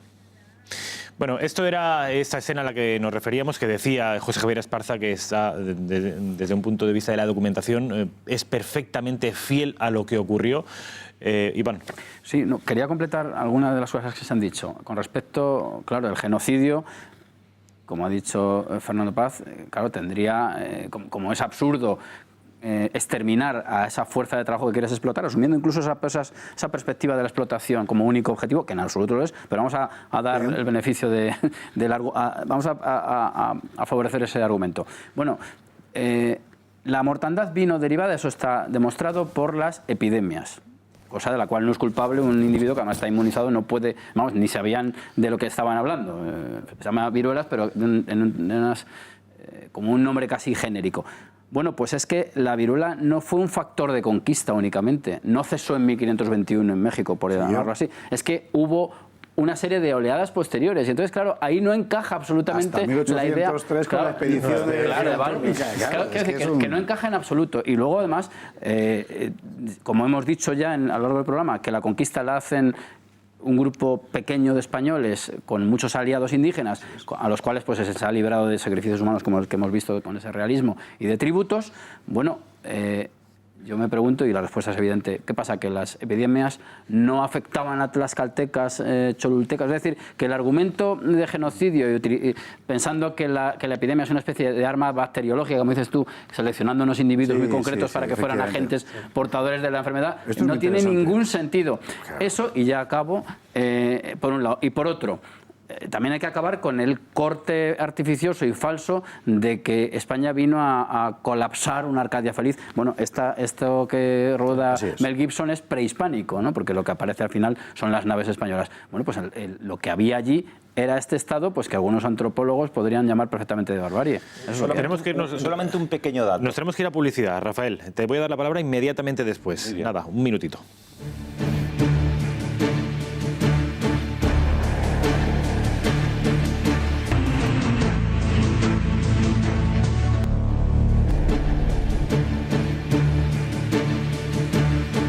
Enseguida vamos a pasar a la segunda parte del programa. Es una parte en positivo. Hasta ahora se han dedicado nuestros analistas a desmontar todo ese relato negro legendario que pesa sobre nuestra identidad nacional. En esta segunda parte, que vamos a comenzar enseguida, hablaremos sobre nuestras gestas, sobre nuestros héroes, sobre la lengua española, sobre, en fin, todas las virtudes y las bondades que, aunque muchos españoles no se lo crean, siguen adornándonos. Rafael, para acabar el asunto anterior, creo que querías decir algo de... Sí, era solamente puntualizar un dato sobre el terrible genocidio. Si, según los datos de la Casa de Contratación de Indias, la de Sevilla, solamente fueron unos 200.000 españoles, ¿de dónde han salido tantos millones de hispanoamericanos que viven hoy en día? Es literalmente imposible, o sea... Y esto viene muy bien con el grado de negatividad que sigue arrastrando esta leyenda negra basada en unos falsos mitos, pero que enlaza muy bien como propaganda política. Es entendible que un francés o un inglés en el siglo XVI o XVII lance una propaganda contra un Estado que es su enemigo político. Hoy en día parece que los Estados Unidos son los culpables, grandes culpables de absolutamente todo lo que pasa sobre la faz de la Tierra, y es entendible, son la gran potencia, hay que hacerles crítica. Esto tendría que haber desaparecido en cierta manera en el siglo XIX. España ya no es una gran potencia, ya no tenemos grandes enemigos, ¿por qué seguir manteniendo esta leyenda negra? Pues que fuimos los mismos españoles los que la estuvimos mantuviendo durante cierto tiempo, y especialmente a final de siglo el nacionalismo, ese nacionalismo separatista, es el que le viene muy bien enlazar la idea de la leyenda negra española para justificar de no fuimos nosotros, culturas avanzadas, civilizadas y europeas, sino que fueron los castellanos, que fueron esa gente de las grandes matanzas, los que provocaron este genocidio. Así que en España hemos ido retomando esa leyenda negra que debería haberse acabado hace ya mucho tiempo. José Javier Esparza, lo que acaba de decir Rafael Rodrigo, el separatismo recoge a finales del siglo XIX la leyenda negra, y es posible que a principios del siglo XXI la vuelva a retomar para justificar los ánimos separatistas. Bueno, la está recuperando todos los días. Y no solo el separatismo, por desgracia. Y aquí, en esta recuperación de la leyenda negra, se va mucho más allá del episodio específicamente indio e incluso de las guerras de Flandes. Se incorpora también la Reconquista. Hace poco, creo que fue el año pasado, veíamos un manual creo recordar que bachillerato eso, ya no recuerdo, en Andalucía, donde explicaban la toma de Granada. Y la pregunta que se formulaba a los alumnos era: ¿crees que los reyes católicos eran tolerantes? Para que te explicarán que no. Bueno, esto ya pasa abiertamente ¿cómo decir?, de la interpretación intelectual a la gilipollez supina. Hemos entrado ya en ese plano de alienación en el que oficialmente cualquier cosa vale siempre y cuando sea una negación de la propia identidad, porque si eres más progresista. Y esto, ojo, debería dar mucho que pensar a la izquierda española en particular. Comentábamos antes, a propósito de lo que explicaba Rafa, Rodrigo, que el discurso antihispanidad hoy en la izquierda, por la realidad geopolítica actual, en realidad solo trabaja a favor de los Estados Unidos. Es que no se dan cuenta. El discurso antinación española hoy solo trabaja a favor de los poderes globales y cosmopolitas que quieren eliminar la nación como instancia de decisión democrática popular. Es que no se dan cuenta. Es que no son conscientes hoy de que para la izquierda asumir un discurso de condena de la identidad propia, de la nación propia, de la historia propia, del espacio propio, es ponerse al servicio de otros poderes que efectivamente lo son y que van a acabar justamente con aquello que ellos dicen defender. En fin. Pues el propio Monedero ha dado ya la respuesta a esa pregunta. Él ha puesto sobre la mesa todos los tópicos negrolegendarios, todos. Es que es una como se dice ahora y como se llama, es una fobia. Y es una endofobia, es una fobia hacia adentro. Y yo creo que es que en el planteamiento de Esparza, claro, él lo hace desde un punto de vista racional y atribuye al de enfrente la misma racionalidad que él tiene. Y no es cierto. Es que ellos se ven dominados por una pasión que les rebasa. Todo lo que has dicho es verdad y muchas cosas más. Quiero decir, cuando hablamos, por ejemplo, de ese fomento desde las instancias progresistas de la islamización de Europa, es un tiro en el pie, que suele decir. Es decir, esto a un plazo medio, largo, desde luego, se vuelve contra ellos con mayor fuerza que cualquier otra cosa. Pero en realidad es que ellos son la expresión de una fuerza interna fuertemente decadente, y esa es la cuestión. Es decir, por decirlo de alguna manera, es como la fábula del escorpión. Es que al final pica a la rana en mitad del charco porque no puede evitarlo, está en su naturaleza. Y es que ellos son eso, en definitiva. Además, reproducen argumentos tradicionalmente de la derecha, digámoslo así, quiero decir, o de las fuerzas de la derecha, el trono y el altar, por decirlo, por lo menos el altar, ¿no? Es decir, como es sabido, pues una de las fuentes más importantes de la leyenda negra es las casas. Las casas era dominico, señores, pertenecía a la iglesia perfectamente asentada. La Iglesia Católica allí, perfectamente sentada. Y en las casas llega a decir, atención, que España merece hasta el día del juicio condena eterna por el maltrato hacia los indios, después de haberlos sobredimensionado absolutamente ese maltrato por parte del propio Las Casas. Entonces, quiero decir, Las Casas condena absolutamente a España, totalmente, pero además de aquí hasta el final de los tiempos, según él. O sea, que recuerda muy bien también a lo que decía Draper. Draper fue un filósofo del siglo XIX, a través del cual se inició la polémica de la ciencia española, entre precisamente Menéndez Pelayo y demás. Entonces fue un discurso de Draper, que Draper decía lo siguiente, que fue contestado por Valera y otros. Draper decía que uno de los argumentos de por qué existe Dios es por haber hundido a España. Si no llega a ser hundida históricamente España, es que Dios no podría haber existido. Si España hubiera seguido adelante después de las masacres que había cometido, esto decía Draper, o sea, utilizaba como argumento a favor de la existencia de Dios que España había sido hundida políticamente. Entonces, ¿hasta qué punto ha llegado? Y añadir otro factor, y es que ellos que siempre se apelan a los derechos humanos, una especie casi de teólogos de ese texto, de exégetas o como se quiera llamar, ¿no? Claro, no se dan cuenta, yo no digo que en Salamanca se instauraron los derechos humanos, ni falta que hace, ¿verdad? Pero sí que es cierto que es una especie de precedente. Sí, no se puede. Es la ley natural de Salamanca. Claro.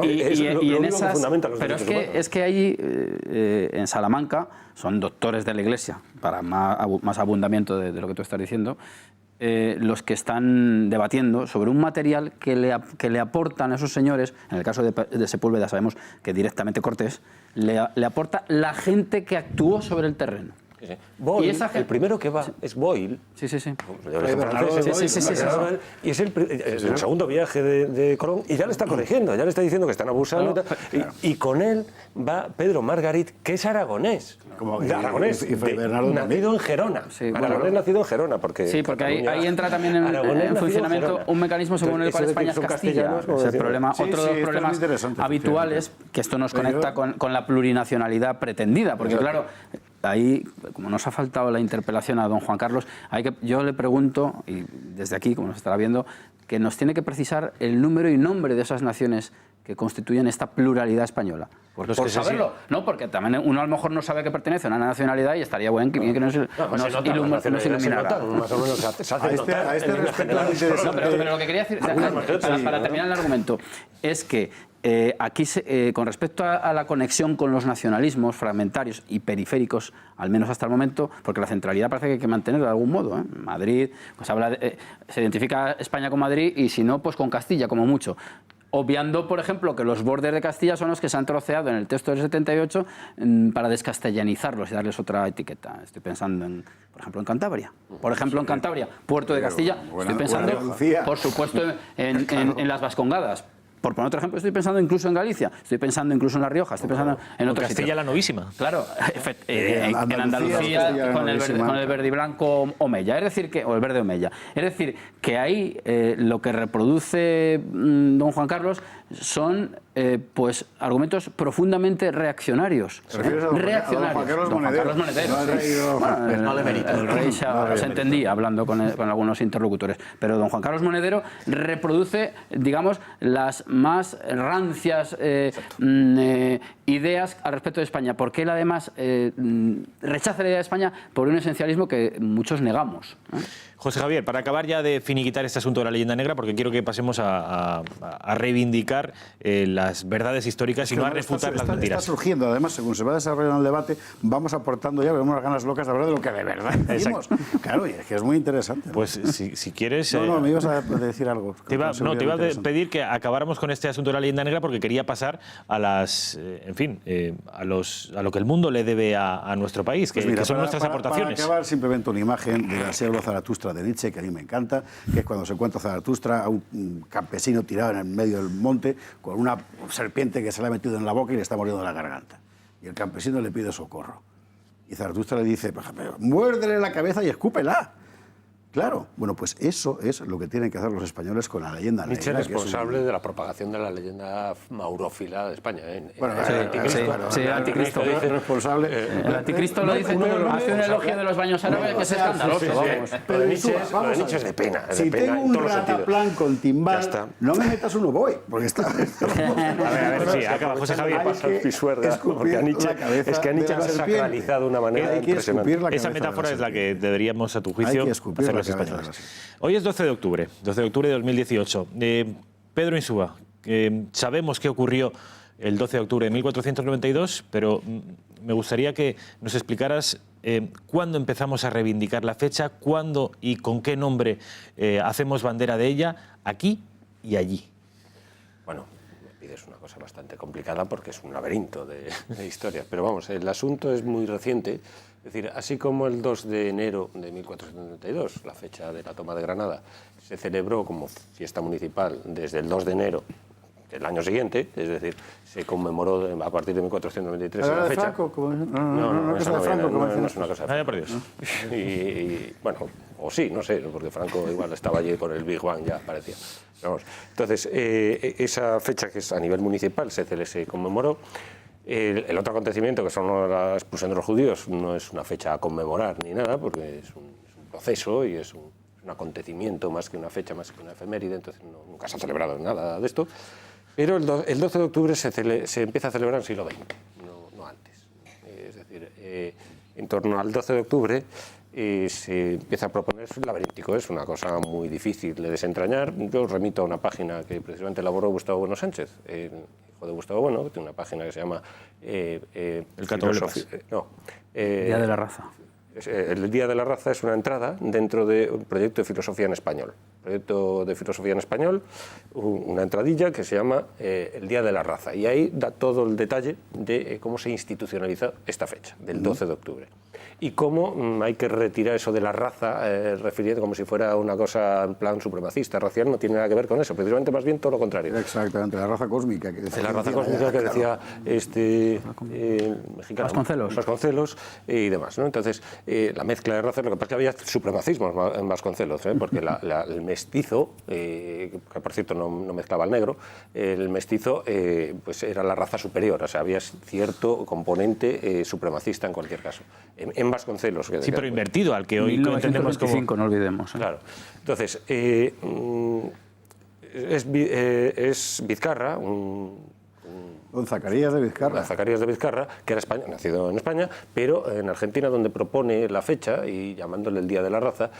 Después, Español de Guipúzcoa, además. Sí, de Guipúzcoa. Después, Unamuno empieza a funcionar con la idea de hispanidad, que reproduce varios, ¿no? Uno de ellos socialista, el socialista vizcaíno, hombre, también, de vasco, que ahora no me sale el nombre. Bueno, entonces, no me acuerdo. Entonces, y después la coge ya y la consagra, digámoslo así, Maeztu, ¿no? En la idea de defensa de la hispanidad. Y García Morente también. García Morente, discípulo también, un poquito después, también habla de hispanidad. Pero la fecha, como fecha nacional, a nivel nacional, porque esto es una fecha internacional, como fecha nacional la instituyó el Partido Socialista Obrero Español en el año 97, creo que es. 87 creo que es cuando se firma el decreto en que se instituye al 12 de octubre como fiesta nacional de España. 1987. 87, como fiesta nacional de España. O sea, muy tardíamente, como estamos viendo. Claro, ¿qué se sacrificó? El día nacional, digamos, si se quiere, era Santiago. Pero Santiago fue secuestrado, digamos, por el nacionalismo gallego. Y entonces Santiago fue dejado de lado como fiesta nacional, ¿no? Y, bueno, pues se una especie de compensación con esto, ¿no? Con esto, que a mí me parece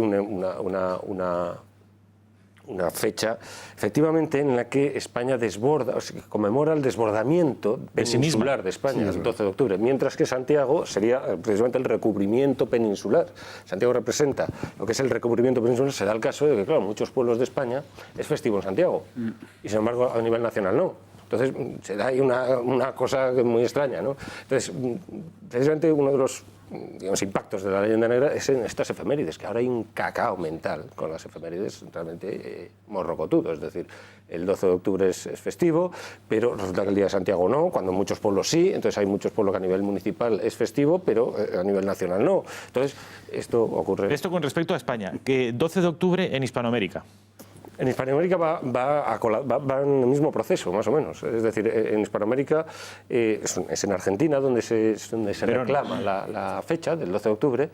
Y bueno, es muy laberíntico, es muy difícil de explicar, porque son varias, se van, digamos, filtrando en distintos ordenamientos jurídicos y demás. Es muy complicado ahora sí decirlo.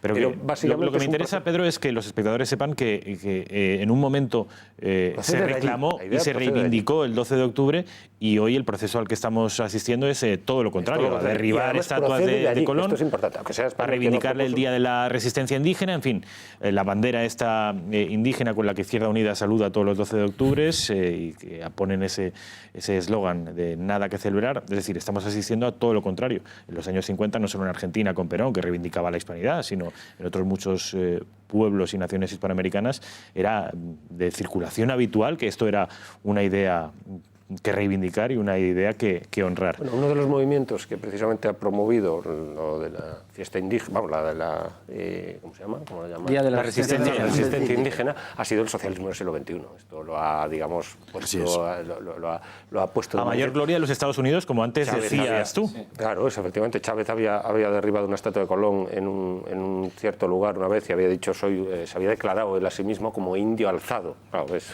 el apellido que tiene, la forma de hablar que tiene.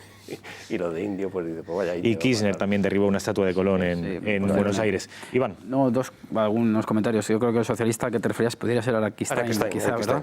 Claro, otro vasco, al menos su origen. Bueno, es que claro, los vascos están... Que reclamaba la hispanidad, de continuo, ¿no? Vamos a ver, por hacer una pequeña reivindicación de Santiago. Porque Santiago nos viene muy bien para... Claro, el uso de las imágenes es muy útil a la hora de explicar las cosas, ¿no? Yo creo que además difícilmente se puede uno mantener en categorías puramente abstractas, ¿no? Claro, Santiago aúna dos dimensiones, las del imperio, que vienen resumidas en las dos fórmulas clásicas de por el imperio hacia Dios, por Dios hacia el imperio, ¿verdad? ¿Por qué? Porque Santiago pues, es un santo, pertenece a una institución eclesiástica, pero a la vez viene con la espada. Es decir, que trae las dos cosas, trae cruz y espada. Lo digo por estas confusiones que hay o dudas respecto a qué, no es que yo tenga mayor interés en que se celebre Santiago. Pero quiero decir que Santiago es muy interesante, también volviendo además a las palabras de Monedero, con esas propuestas alejadas de todo tinte religioso, porque es que no se puede obviar una realidad, y es que la conquista y posterior pacificación o civilización americana se hace, española de América se hace con categorías católicas. Esto es absolutamente innegable. Entonces, claro, por eso digo que Santiago es útil en el sentido de que es un agente bélico, su participación en las batallas es continua en España, Santiago mata moros, pero también en América, donde se convierte en Santiago mata indios, el caballo da un salto atlántico, si se quiere, y entonces aparece en Chile precisamente. Aparece antes, aparece en la batalla de Centla, 1519. Claro. Ya está Santiago allí trabajando a favor de la causa española. Por un lado, quiero resaltar esta operatividad que tenía la idea de Santiago, el mito incluso de Santiago, además como un mito puramente nacional y con esa dimensión bélico-religiosa evidente, pero luego también hay otras efemérides que también valdrían, si se quiere abordar la historia sin complejos y sin anticlericalismo. Cítalas simplemente, Iván, no las desarrolles, pero pues cítalas. La Virgen de los Remedios, que era la que operó a favor de los españoles en Nueva España, o la Virgen que ayudó en Lepanto. Es decir, que los elementos religiosos, gusten o no, pues son parte constitutiva del imperio. No incluyes en esas fechas, por lo que veo, el 15 de mayo. No. José Javier. De momento. En estos momentos están reconocidas, creo que 193 naciones en la ONU, en la Organización Nacional de las Naciones Unidas. La inmensa mayoría han aportado entre poco y nada a la civilización, a este suelo, a este planeta, a este mundo que pisamos, y habrá unas poquitas que hayan aportado algo. Y habrá 5 o 6 que hayan aportado mucho. Estamos nosotros entre esas 5 o 6. Dice Luis Suárez que hay 5 naciones que han construido la historia universal, el concepto de historia universal, que son Francia, España, Italia, Alemania e Inglaterra. Y creo que es verdad. Hay otras enormes naciones que han sido importantísimas, que han desarrollado civilizaciones fantásticas, China, Japón, Rusia, si queremos también. Pero el concepto de historia universal lo construimos esas 5 naciones. Y en el caso concreto de España, con algo tan visible y tan evidente como el descubrimiento de un continente nuevo y la constatación física material de la redondez del globo terráqueo y el primer trayecto que lo completa. Es decir, es evidente que es la construcción del concepto de historia universal y de que el universo es uno. Y a lo largo de todo su periplo histórico, en realidad, lo que ha aportado España fundamentalmente va en ese terreno. Antes hemos comentado la cuestión de los derechos humanos, ¿no? Sí. Es decir, el concepto de persona con derechos por el hecho de ser persona, que es un concepto íntimamente ligado a la doctrina cristiana, se quiera o no, es así. Es decir, es que es así. Desde el momento en que... Bueno, eso España lo transporta permanentemente de forma unas veces conflictiva, otras veces no conflictiva, en toda su proyección exterior. Y es lo que está detrás, pero de forma muy clara, del codicilo del testamento de Isabel la Católica, donde proscribe la esclavitud de los indios, de las sucesivas leyes de Indias, desde las leyes de Burgos, de la controversia de Valladolid, que antes ha citado Fernando Paz y de la que creo que habría que hablar.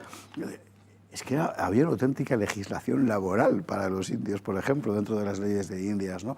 De la proscripción de las encomiendas, etcétera, etcétera, etcétera. Todo eso también es un concepto de historia universal, porque conviertes al ser humano en uno con la misma dignidad en todas partes, cosa que es enteramente novedosa. Antes ha citado, en la historia humana, antes ha citado Fernando Paz de Refilón el asunto de la duda sobre la legitimidad de la propia conquista, que es lo que lleva a Carlos V en la cumbre de su poder a decir que se paren las conquistas hasta que yo tenga la certidumbre moral de que estoy actuando bien. Eso es único. No se lo había ocurrido a nadie además, nunca. No es un puntual. No había pasado, pero tampoco volvió a pasar luego. No. Ahora para legitimarse hacen la ONU y contratan medios de comunicación y tal para que nos convenzan a los demás de que es así.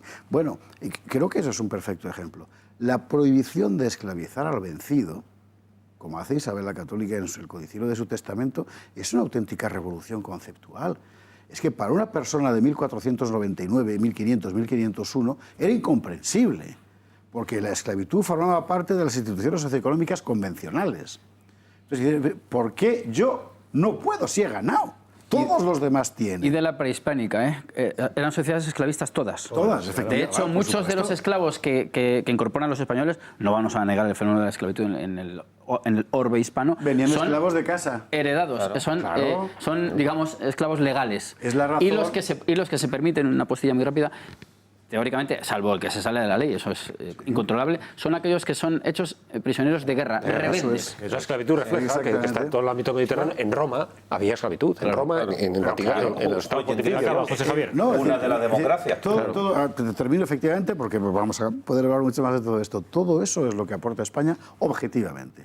El hecho, insisto, objetivamente, no es una valoración ideológica, porque esas podríamos aportar otras. El hecho de que eso y se le haya ocultado a 2 generaciones de españoles, monedero incluido, según hemos visto, me parece sencillamente criminal. Y creo que hay que recuperarlo, por supuesto. Fernando Paz. Y esa aportación, efectivamente, no solamente tiene que ser una conmemoración, sino que tiene que ser un arma política. Debería serlo para España, para su presencia en el mundo. Es decir, que no es solamente una conmemoración, porque sí, pero es que enlazo con una idea de lo que se ha hablado antes, aunque a lo mejor es volver un poco atrás, espero que no. Pero, claro, esa idea de hispanidad, efectivamente, lo que hace es reforzar la propia identidad del continente americano y de los propios indígenas, que no del indigenismo, que eso es otra cosa. El error se comete cuando consideramos la figura del indio como una figura única y no distinguimos. Claro, entonces se produce el rapto del indio. El indio es suyo y se transpone otra vez el viejo esquema, la lucha de unos contra otros y toda esta historia. Pero la realidad es que todos los que estamos aquí por edad, hemos sido testigos del surgimiento de algo como la teología de la liberación, que aunaba, que es un engendro, que es un monstruo, pero que aunaba la identidad propia, el español, el catolicismo y el marxismo, por oposición al amo del norte, al dueño del patio trasero, ¿no? Y es una consecuencia lógica. Bueno, si España hubiera tenido una presencia en el mundo de verdad, una presencia en el mundo a la altura de su historia, cosa que no sucede desde la paz de Basilea, de Carlos IV. Si España hubiera tenido de verdad una presencia en el mundo digna, cosas como esas no hubiera pasado, porque hubiera estado privado de ese ingrediente, digamos, y lógicamente lo hispano, lo puramente hispano y lo católico hubieran servido como una barrera contra la penetración norteamericana, que es lo que se hablaba hace un momento. Hasta tal punto que el genocidio, este sí real, este sí histórico, que cometió Estados Unidos en Filipinas a comienzos del siglo XX, tuvo que hacerlo destruyendo la cultura española que se había implantado en Filipinas. Destruyéndola con un genocidio. Con un genocidio de 2 millones de filipinos que se ha ocultado sistemáticamente. No es solamente la transformación de la historia, es que hay ocultaciones. Tasmania es otro ejemplo también, Sí, aún más salvaje. Bueno, hasta el año 67 o 69, no recuerdo, creo que 67, digo 1900, en la Constitución australiana el aborigen estaba excluido de la consideración de persona. Y los japoneses en Filipinas no te digo nada de lo que hicieron por ahí. Rafael Rodrigo. Mira, voy a empezar con una cosa que me ha gustado de Esparza, con las guerras de emancipación como guerra civil. ¿Vale? Claro. Si tomamos esto, entonces vamos a empezar a construir por qué de repente, a partir de los años 1920-1930, las naciones hispanoamericanas comienzan a tener un deseo de celebración y conmemoración del 12 de octubre. Y es tal vez que después de un siglo desde las emancipaciones han terminado las guerras civiles que se alargan durante todo el siglo XIX y se busca un punto de encuentro con nuestros vecinos. Se habían visto, sí. Claro, entonces, ¿qué compartimos con nuestros vecinos? Comienza con el Día de la Raza, que por cierto en España no era festivo, pero se conmemoraba en tiempos de la Segunda República, en 1931, o sea que Franco todavía no había... Ahí estaba Unamuno y Millán Astray, el famoso episodio fue un 12 de octubre de 1936. Entonces, una vez que construyes una fecha de encuentro, resulta que hasta Juan Carlos Monedero nos lo dice. Los latinos, bueno, prefiero llamarle los hispanos, pero venga, le acepto el término los latinos. ¿Y qué compartimos latinos o hispanos? Lo habéis apuntado muy bien. Lo primero que compartimos es el derecho. Igual que los romanos nos trajeron el derecho romano, nosotros les llevamos un derecho del siglo XVI que allí no existía, como hemos visto en Apocalipsis. Las leyes de Indias. Es un salto en la civilización y en los derechos de directamente 3.000 años para las civilizaciones que ya existen. ¿Qué otra cosa les llevamos? El idioma.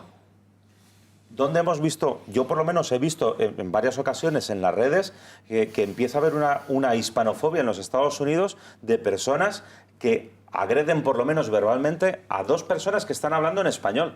Y es que dice, discúlpeme, pero es que los primeros que llegaron serían los apaches, vale, y otras civilizaciones, pero es que los españoles llegaron antes a los Estados Unidos. La primera ciudad de Estados Unidos que sigue teniendo presencia desde entonces es San Agustín de la Florida, 1565. Es decir, antes, 40 años de los padres peregrinos del Mayflower, Pensilvania, y William Penn y toda esta serie de cosas.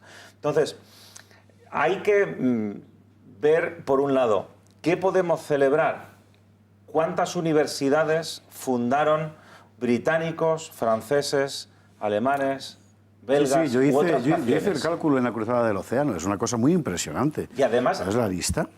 Las dos primeras, que son la de Lima y México, me salto las fechas, 1530 y algo, ¿vale? Pero es prácticamente según termina la conquista. Exacto. Llevamos... Y Santo Domingo también, ¿no? 18, 20 y tantas También unos universidades. estudios generales en 1536. ¿Cuántos lugares patrimonio de la humanidad hay en Hispanoamérica? ¿Cuántos son de origen, comillas, colonial, que también me resisto a lo de colonial, de época virreinal? Por poner un ejemplo solo, las reducciones jesuíticas.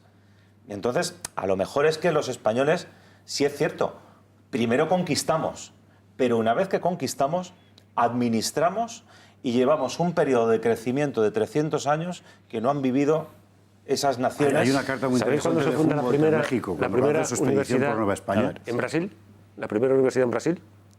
En 1920. Claro. A ver, eso dice mucho de la colonización anglosajona y también de la portuguesa en Brasileña, este caso.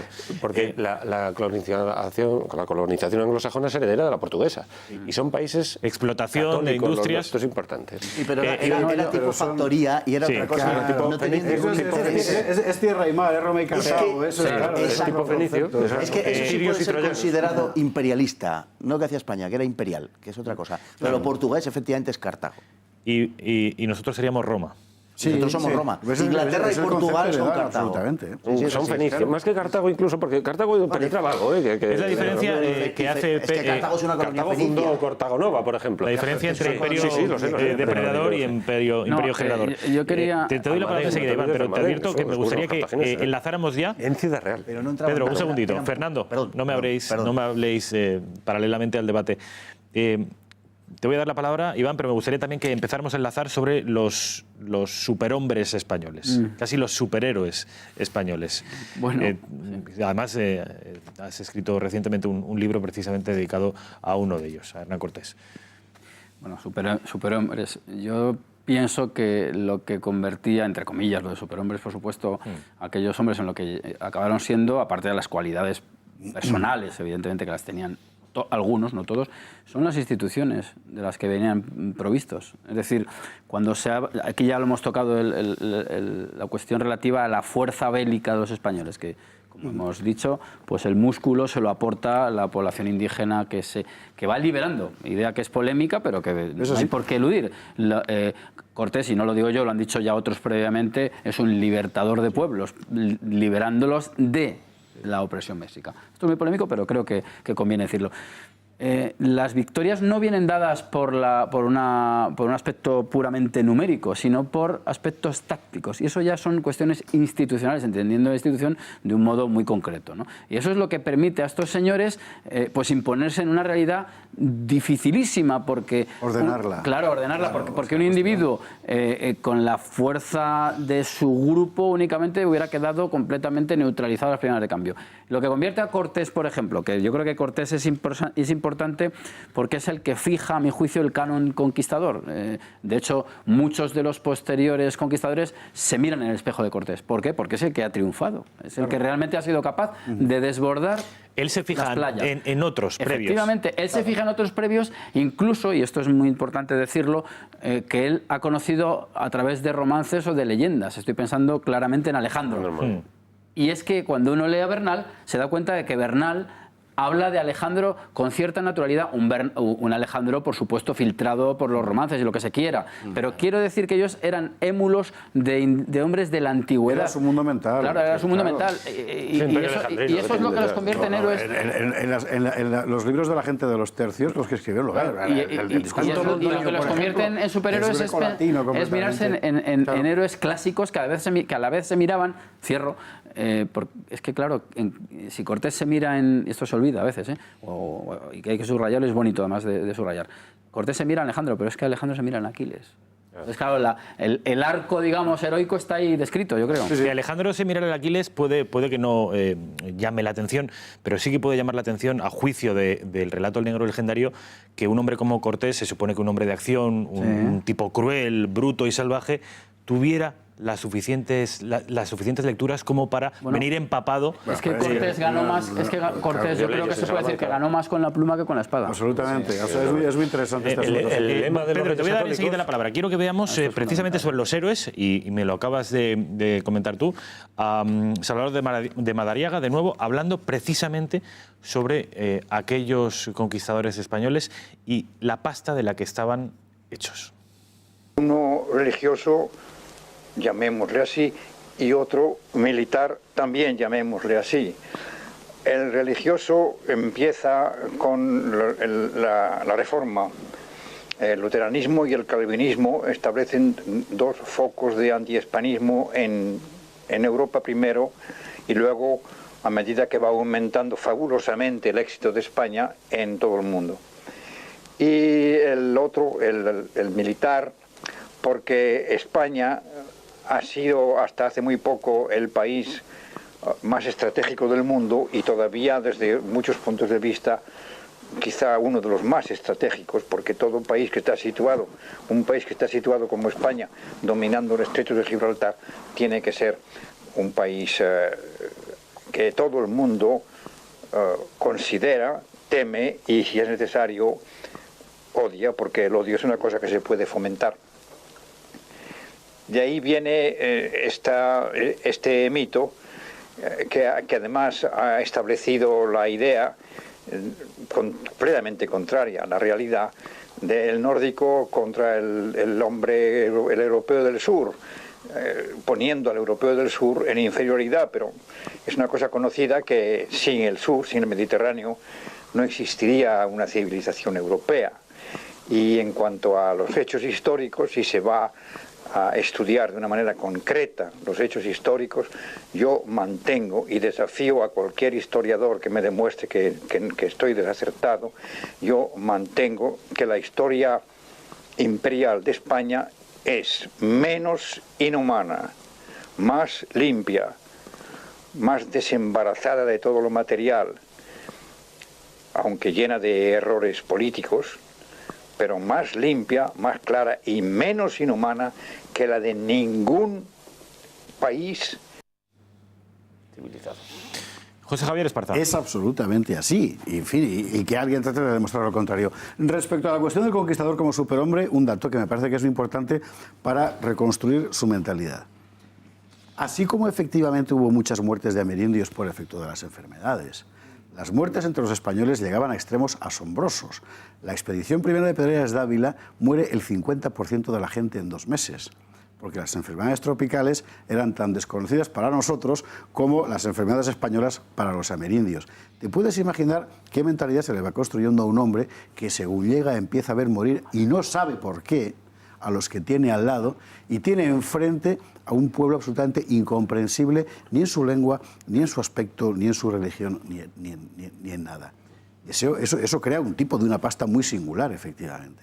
Y ese tipo, construido en ese sacrificio enorme de tantas muertes víricas, es el del conquistador. El último corte publicitario, nada, un minutito, y a la vuelta estamos con la última fase de este especial 12 de octubre en Intereconomía.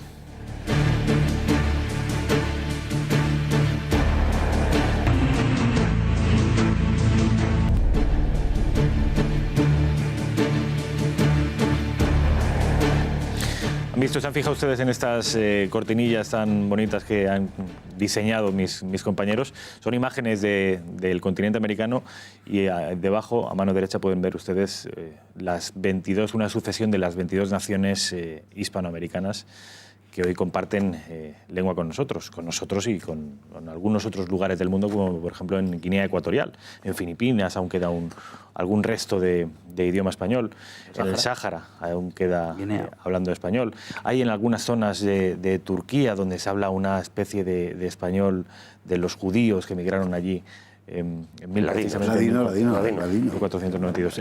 Pedro Insúa. Bueno, varios apuntes que fueron saliendo, voy a puntualizar así algunas cositas. Por ejemplo, el tema del arquetipo alejandrino como canon, digamos, del Imperio Español, está en el propio emblema de los Reyes Católicos, que dedica a Nebrija. Nebrija es el que inventa la fórmula, tanto monta tanto, cortar como desatar. Se refiere al nudo gordiano, al resolver los problemas políticos, tanto por la violencia como por la paz, pero el caso es resolverlos, ¿no? Es el símbolo del nudo gordiano de Alejandro resolviendo los problemas del Imperio Alejandrino, en este caso, ¿no? El propio emblema. Y después, respecto a la imagen del indio, es interesante también, yo creo, subrayar el hecho de que el indio tiene una doble imagen. Siempre, un límite, vamos a decirlo así. La que da a Anglería, ¿no? que es el buen salvaje, que pasará después a Rousseau y demás, y que se ve precisamente América como un lugar muy propicio para la buena nueva, ya que Europa está rota por el cisma de Lutero, y entonces América parece un lugar muy propicio, y así lo creen muchos, para pastorear, digamos, aquellas almas, ¿no? Entonces, porque son almas cándidas y demás, ¿no? Y que están muy dispuestas a entender el Evangelio y a comprenderlo, ¿no? Claro, arman un follón muy importante también, porque muchas veces a la hora de traducir ese Evangelio pues utilizan las lenguas indígenas y demás, y entonces producen muchas veces conflicto entre ellos al traducir ese Evangelio a las lenguas indígenas. Y utilizan la lengua indígena para expresar el apostolado, y no el español, que esto es otra mentira absurda, la de que se impone el español. No hay ni un solo decreto de imposición del español, y sí de protección a las lenguas amerindias, y además de su gramaticalización y demás, que son los primeros que lo hacen, son los frailes, del quechua y del natural, lo hacen los frailes, son los que gramaticalizan esa lengua. Está gramaticalizada antes la lengua del natural que el alemán. Esto lo hicieron los frailes españoles. Y la otra imagen del indio, que da más bien la de Fernández de Oviedo, como cruel, etcétera, etcétera, ¿no? Un dechado de vicios que justifica muchas veces pues la conquista y demás. Es otra imagen. Hay esta doble imagen que está permanentemente jugando en los conquistadores, ¿no? Respecto a la pasta de la que estaban hechos, uno de los emblemas de Cortés es con esto signo vencerás, es decir, no solamente la espada, es el emblema de Constantino, ¿no? Es decir, está entre Alejandro y Constantino, es un poco Cortés, la figura de Cortés, ¿no? Con este signo vencerás, que es la cruz, ¿no? El signo de la cruz que hay en el río Milvio y tal, vio Constantino. Entonces, la pasta es realmente sorprendente. Un padre de un hombre que interviene muchas veces en esta casa, ¿no? Ha hablado de los dioses nacen en Extremadura, ¿no? Rafael García Serrano. Entonces, dioses, bueno, yo creo que es excesivo estas categorías, ¿no? Las categorías de divinidad, pero lo heroico yo creo que sí que más o menos se le puede atribuir, y la constante remitirse constantemente a lo heroico, darse cuenta de el desafío que muchas veces de estas figuras presentaban al propio rey. Es decir, no eran unos hombres que se postrasen de rodillas ante un déspota. Por ejemplo, estoy pensando en la figura de la figura de Aguirre.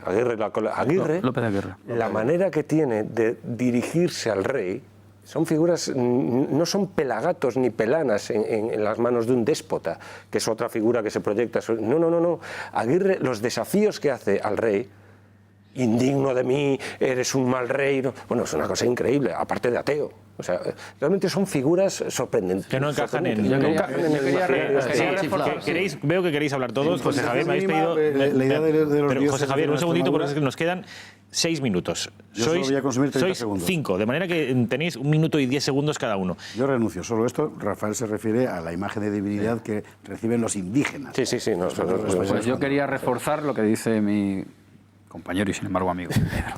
Vamos a ver, lo mismo que ocurre, voy a ser lo más breve posible, lo mismo que ocurre en relación al periodo prehispánico, ocurre, o algo parecido, con el periodo posterior a la conquista. Es decir, aquí todo se concentra en la conquista, en el momento bélico y heroico. Cuidado, porque justo después de la conquista, porque lo que se trata de implantar, lo que aspiran los primeros conquistadores es una especie de neofeudalismo, con sus desajustes o con sus ajustes. Precisamente las leyes nuevas, 1542, quieren acabar con la encomienda y quieren que aterricen las instituciones modernas, digamos, europeas, españolas y más modernas. Realmente, pues eso desata unas grandes revueltas que se desconocen, guerras civiles, las primeras guerras en Perú. Solo entre españoles. Sí, un momento, de Perú salta incluso a la Nueva España. Esto se olvida. De hecho, Martín Cortés, el hijo de Cortés, el segundo marqués del Valle, es al que quieren alzar como nuevo rey, con unos tintes también de relaciones muy intensas con los indígenas, y eso se obvia por completo. Es decir, que aquí, cuando se hable de... y hay un montón de programas que hacer, Rafa, cuando se hable del Imperio Español, claro, es que es muchísimo más complejo, y la imagen de la coraza reluciente yo creo que deslumbra, simplemente eso. Fernando. Y esa imagen de la coraza reluciente, además, que es una imagen muy hollywoodiense, y estamos acostumbrados a entender en la sociedad de la imagen las categorías heroicas a través del cine, ¿no? Y no sé, instrumentos semejantes, ¿no? Pero de verdad que hay que hacer un esfuerzo, y eso lo que tiene que hacer el historiador básicamente es eso, más que juzgar y ensalzar todas estas cosas tan de moda hoy que va repartiendo condenas y anatemas y tal y cual. Lo que tiene que hacer es comprender y que los demás comprendan, básicamente. Y hay que comprender lo que eran aquellos hombres para los cuales la vida, para empezar, era una aventura, no la tenían asegurada como hoy en nuestras sociedades, quieras que no, pues lo está. Y eran unos tipos que se echaban a cruzar el océano, y solamente en ese trayecto de cruzar el océano moría mucha gente. Yo siempre evoco la imagen de los tiburones arremolinándose en el puerto de Lisboa a finales del siglo XV para seguir a las carabelas, porque a las pocas millas náuticas ya estaban echando cuerpos, y cuando no, por razones de las tormentas, tiraban los caballos por la borda, ¿no? O sea, la vida era una aventura y era un riesgo continuo. Y aquellos tipos cruzaron el océano con todo lo que eso representaba, y cuando llegaban al otro lado tenían que atravesar montañas, altiplanos, selvas ecuatoriales, con un clima infernal, con unas corazas que no había quien las aguantara, y menos con ese clima, con mosquitos, con animales que no conocían, con unos tipos en general poco amigables, aunque los que se encontró Colón sí lo fueran, pero lo que vino después no. Y aquello era, para un hombre de hoy, sería imposible de arrostrar eso. Sencillamente imposible.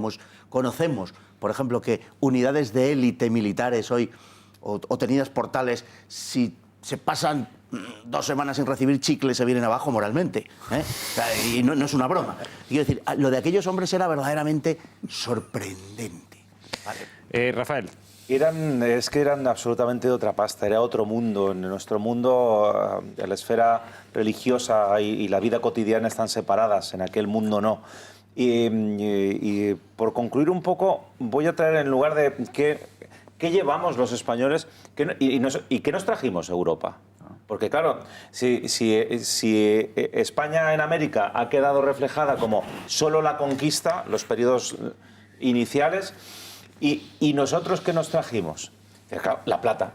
Lo primero siempre es esquilmamos a aquellos pobres pueblos, y por esa razón... Y aún hoy pagan las consecuencias. Y aún en día, pese a que se ha estudiado a través de la Casa de Contratación de Sevilla que el equivalente a 2 siglos hoy en día es lo que extraen las empresas mineras mexicanas, pero te sigue sirviendo como excusa de que...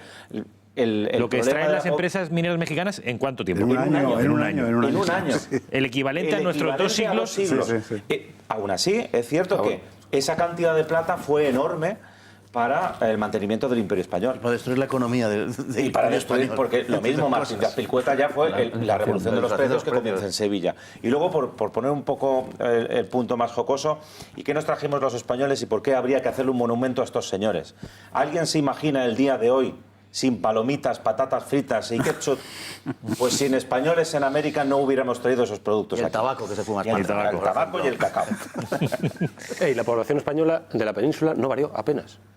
Esto es muy significativo. Desde el siglo XV hasta la actualidad, hasta la actualidad del siglo XIX, de principios del XIX, son 10 millones, 11 millones. Se mantiene. En el 17 baja 1 millón. En el 17 baja un poquito, pero no por la migración. No es por la migración a América, que es el tercer o cuarto factor. Entonces, claro, que se supone que una metrópoli se hubiera llenado de población y hubiera esquilmado aquello. Pues no. Y una imagen muy ilustrativa también. Cuando viene de México Fray Servando, se asombra y dice, pues, pero si Madrid es un villorrio. Que era la capital, ¿eh? Bueno, señoras y señores, espero que hayan disfrutado de este especial 12 de octubre, aquí en Intereconomía. 12 de octubre, todo por celebrar. Supongo que escuchando a nuestros invitados se darán cuenta ustedes, supongo que en tanto que son espectadores de esta casa ya lo sabían, pero por si les faltaba algún argumento, algún conocimiento, aquí nuestros invitados acaban de concedérselo. Tenemos muchas y muy variadas razones para considerarnos afortunados de haber nacido en esta tierra. Pedro Insúa, ha sido un placer. Mil gracias por estar aquí. Gracias a ti. Fernando Paz, lo mismo digo. Ha sido un placer, mil gracias. José Javier Esparza. El próximo episodio buscaremos alguna efeméride para seguir celebrando este tipo de programas, porque además son el tipo de programas que luego funcionan muy bien en las redes sociales y se intercambian por internet, se viralizan, que se suele decir ahora. Iván Vélez, mil gracias. Gracias a ti. Ha sido un placer. Rafael Rodrigo, tocayo, gracias. Muchísimas gracias. Y nos despedimos, que pasen una buena noche, que acaben de pasar un buen día de la Hispanidad y enhorabuena.